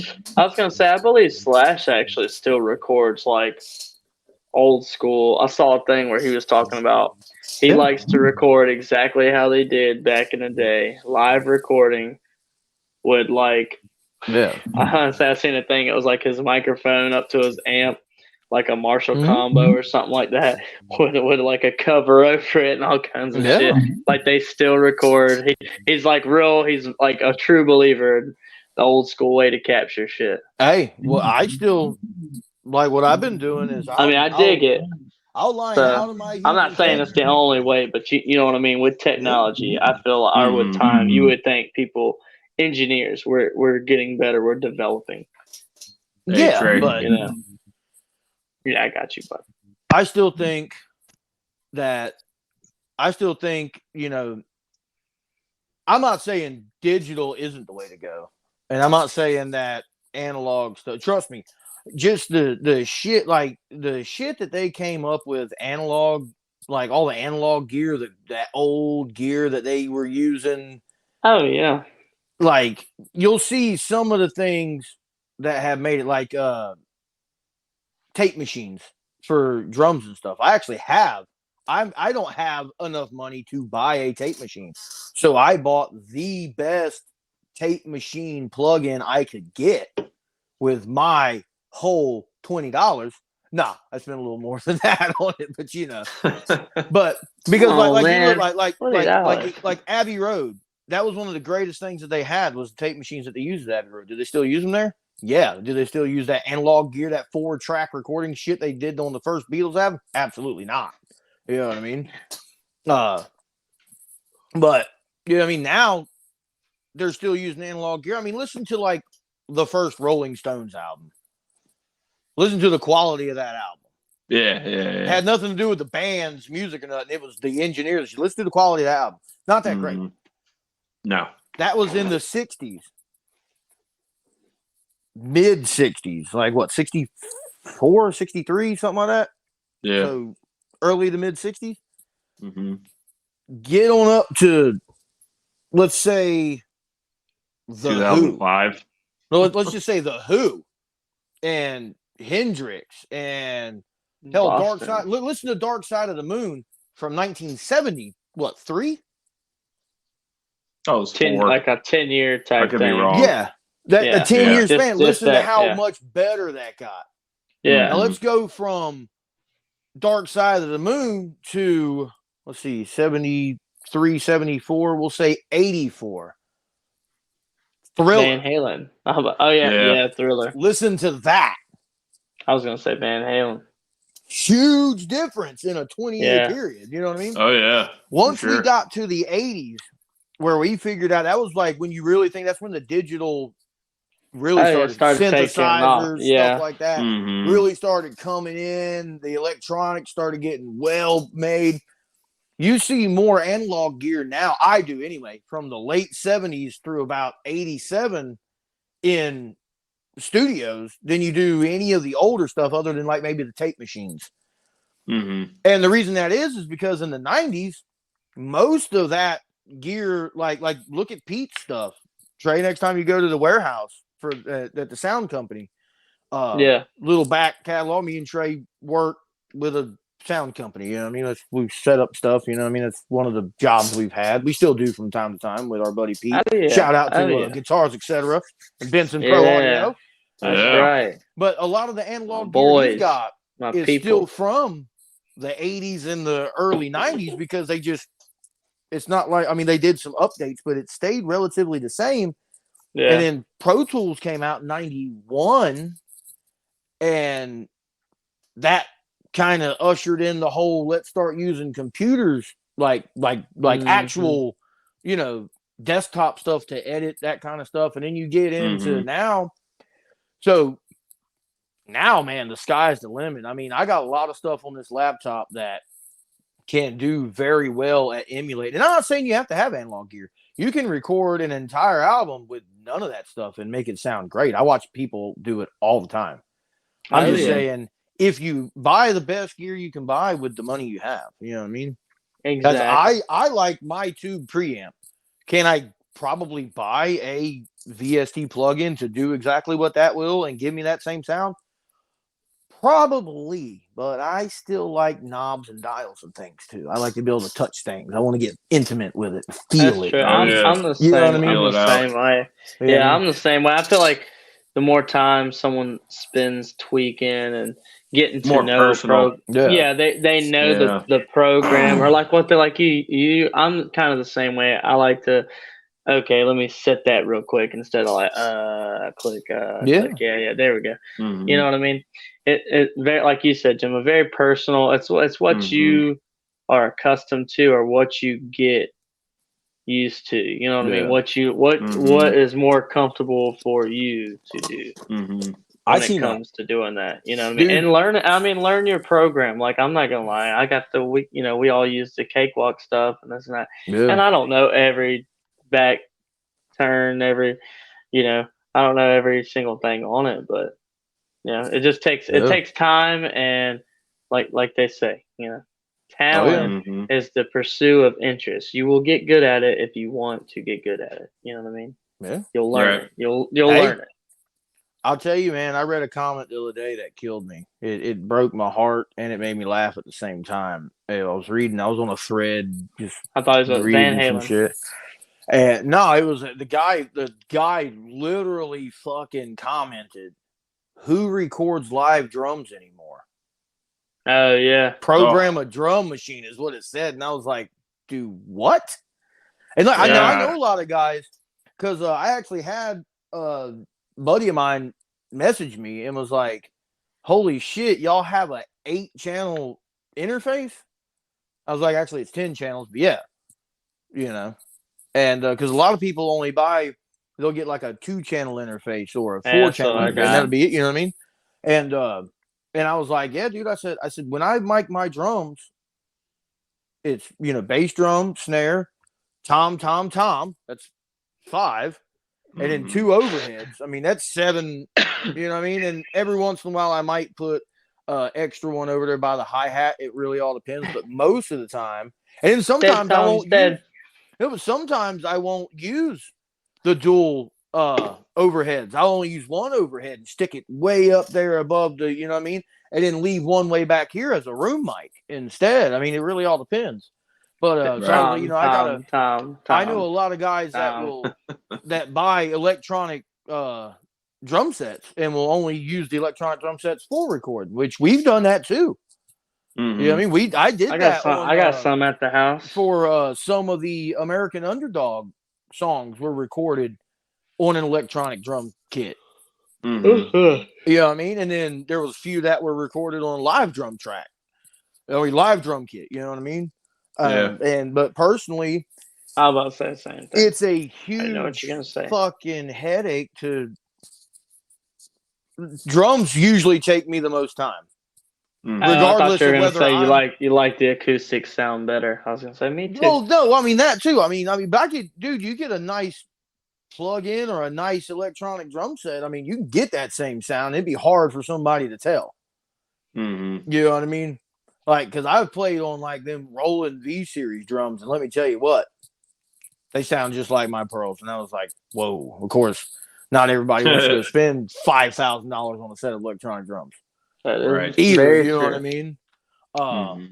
But I like the live feel because as much as I got this digital shit and everything, I'm still very much an, old school kind of guy. And it's the same drums I'm going to be playing live. I'd rather, you know what I mean? Or even if Roger's playing, it doesn't matter if I'm playing drums or who the hell's playing drums over there. I like to use them, and it's a headache. It's always a headache.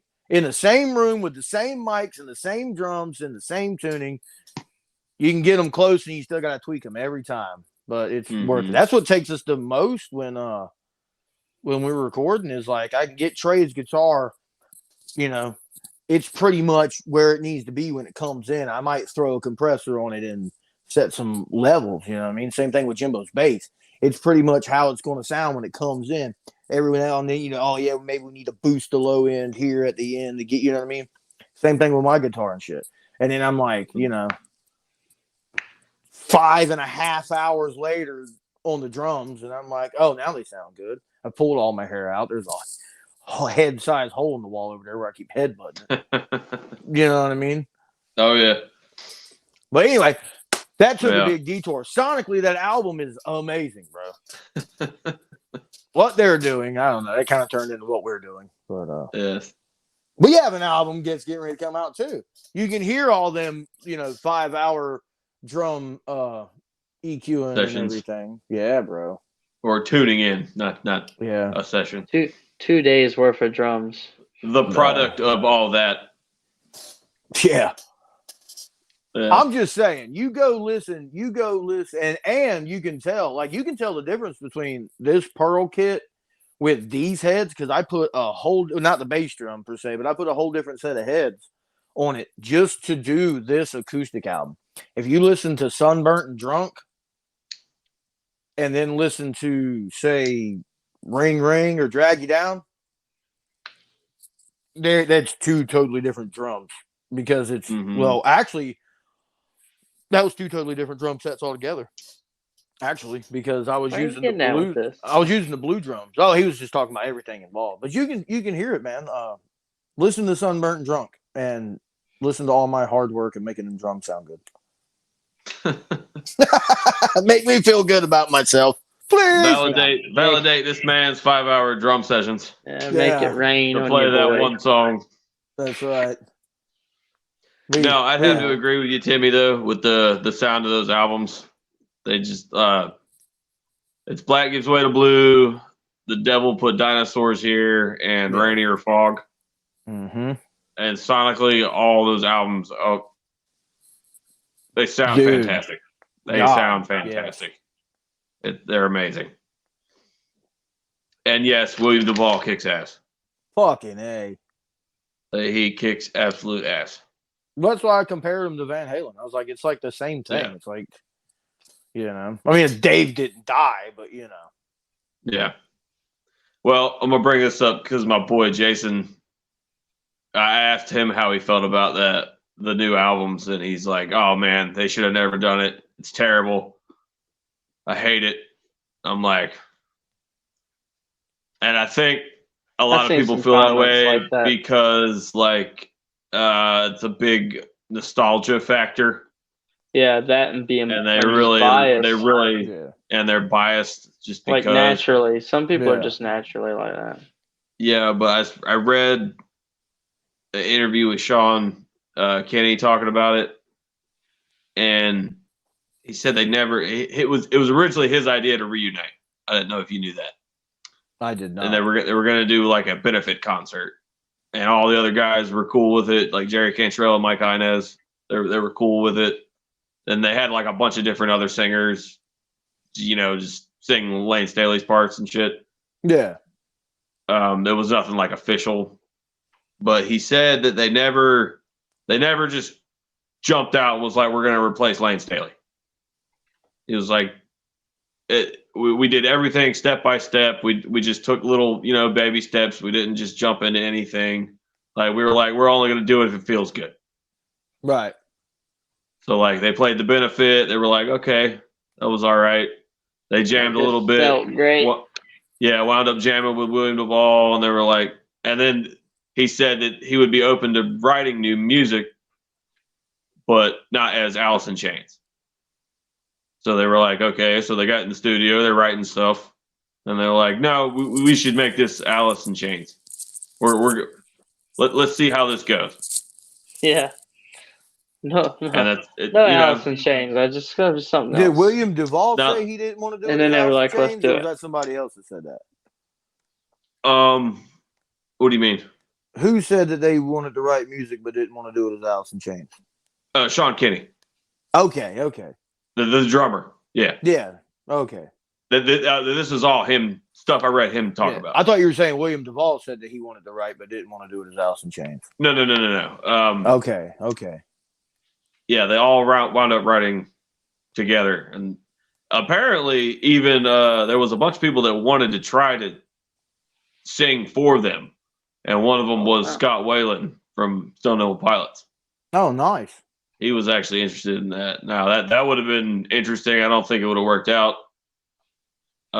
Just like, not that he couldn't probably have done some work. I just don't think it would have sounded good.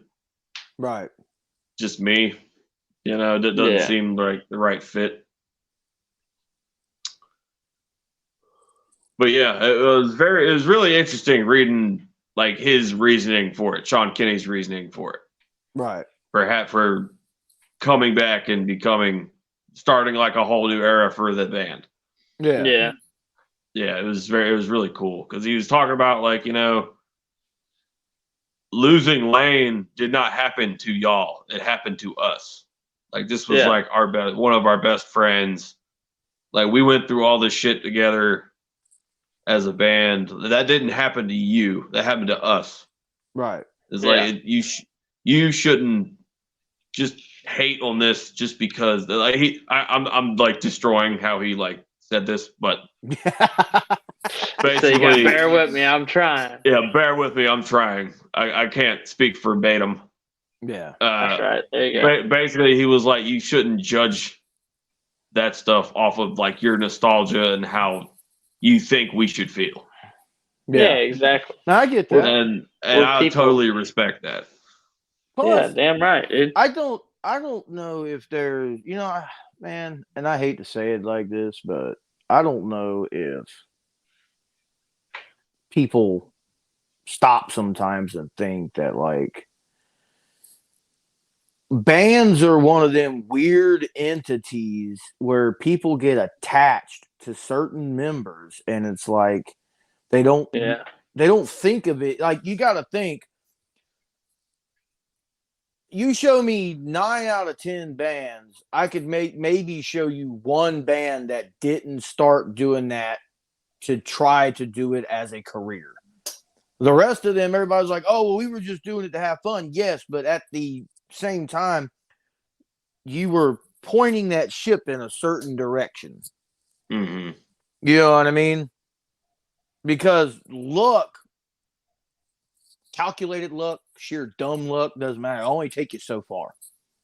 Yeah. And then somebody's making decisions about something. You know what I mean? Mm-hmm. Yep. And, you know, That's right. not only did, you know, when shit like that happens, not only did they lose one of their best friends, Yeah. you know, they also lost a business partner. They also, all their careers come to a screeching fucking halt. Yeah.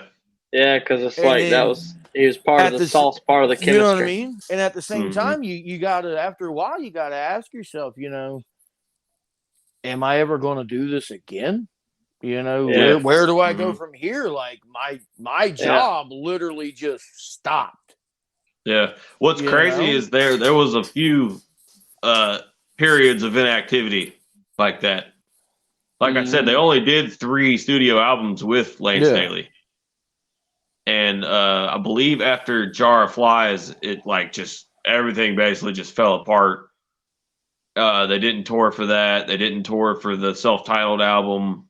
Like they just put it out. It went number 1, but they didn't. They just went away. And I also read more from Sean Kinney. He was talking about that's like what you don't do when you have 2 number 1 albums out. You tour. Don't not tour, yeah. You don't not tour. That's not something you do in that business. Yeah. He's like, and it wasn't. He said to help promote and everything. Well, he said the reasoning behind it was because Lane had like drug addiction problems, but he said being the lead singer, he was kind of the main focal point. Everyone kind of focused on him. Yeah, exactly.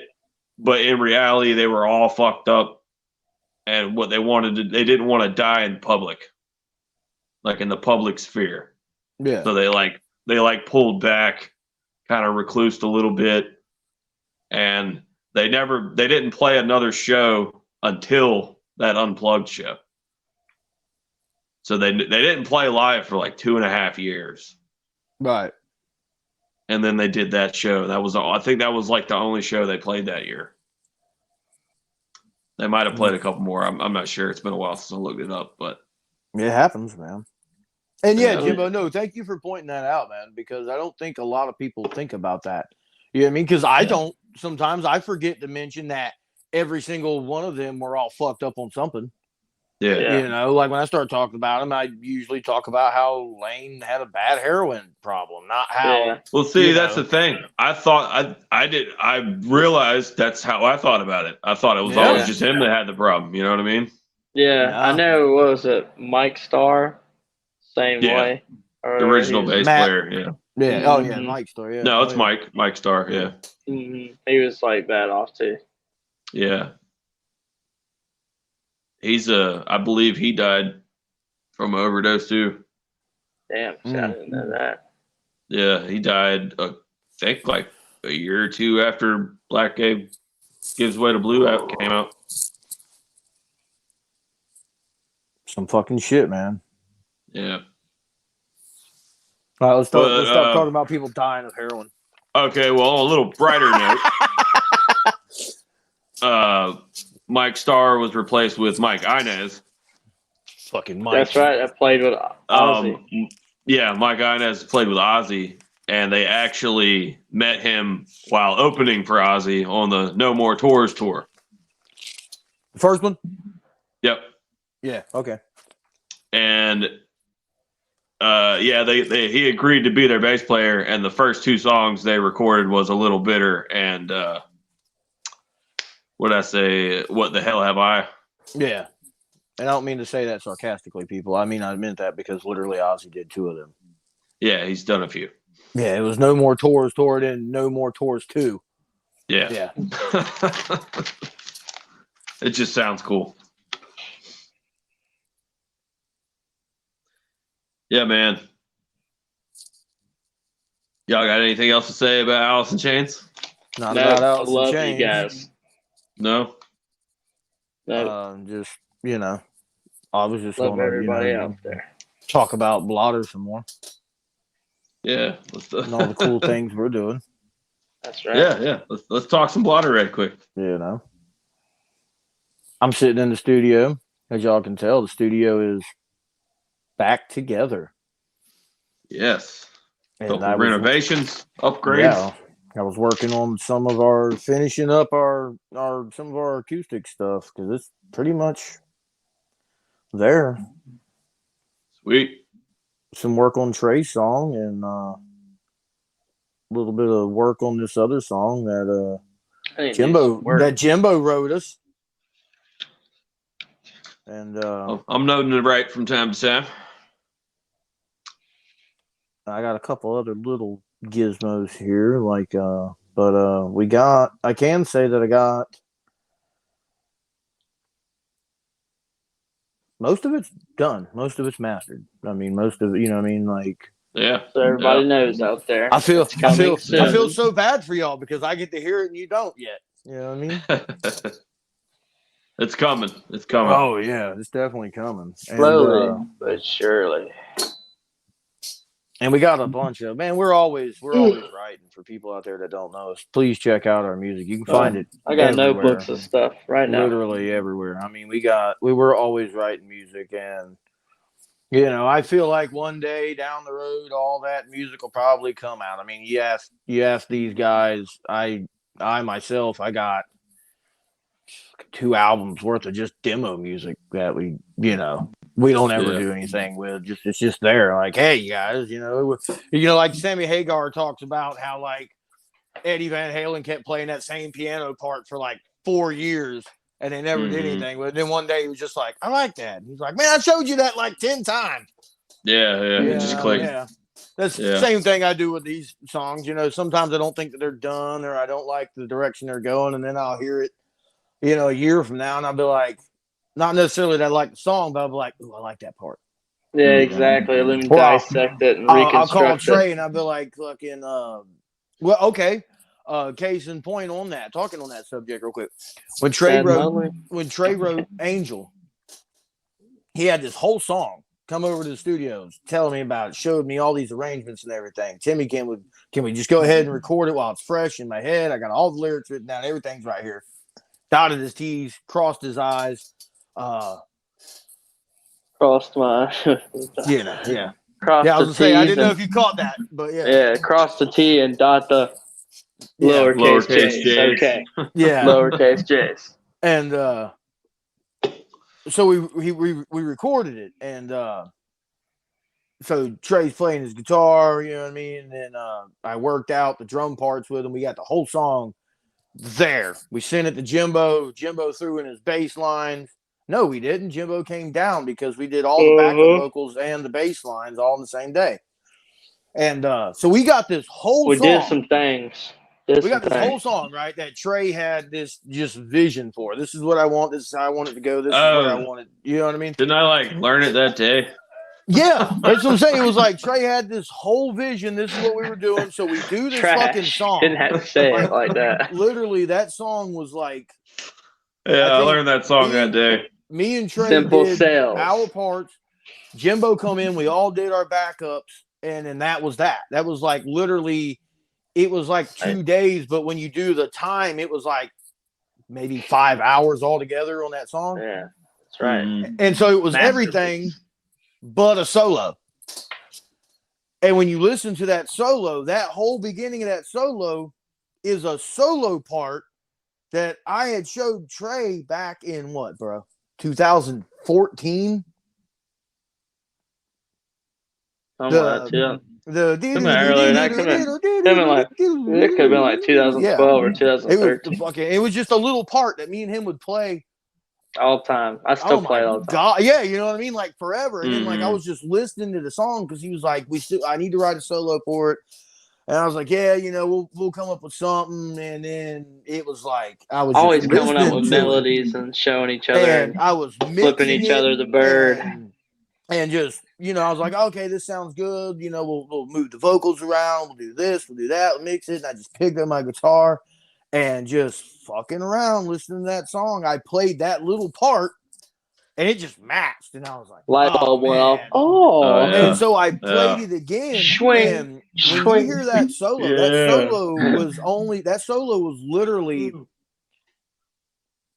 written backwards. So I had that whole part, and that's literally like the second part of the story. It's like the second part, because in the first part, it's like the it goes that.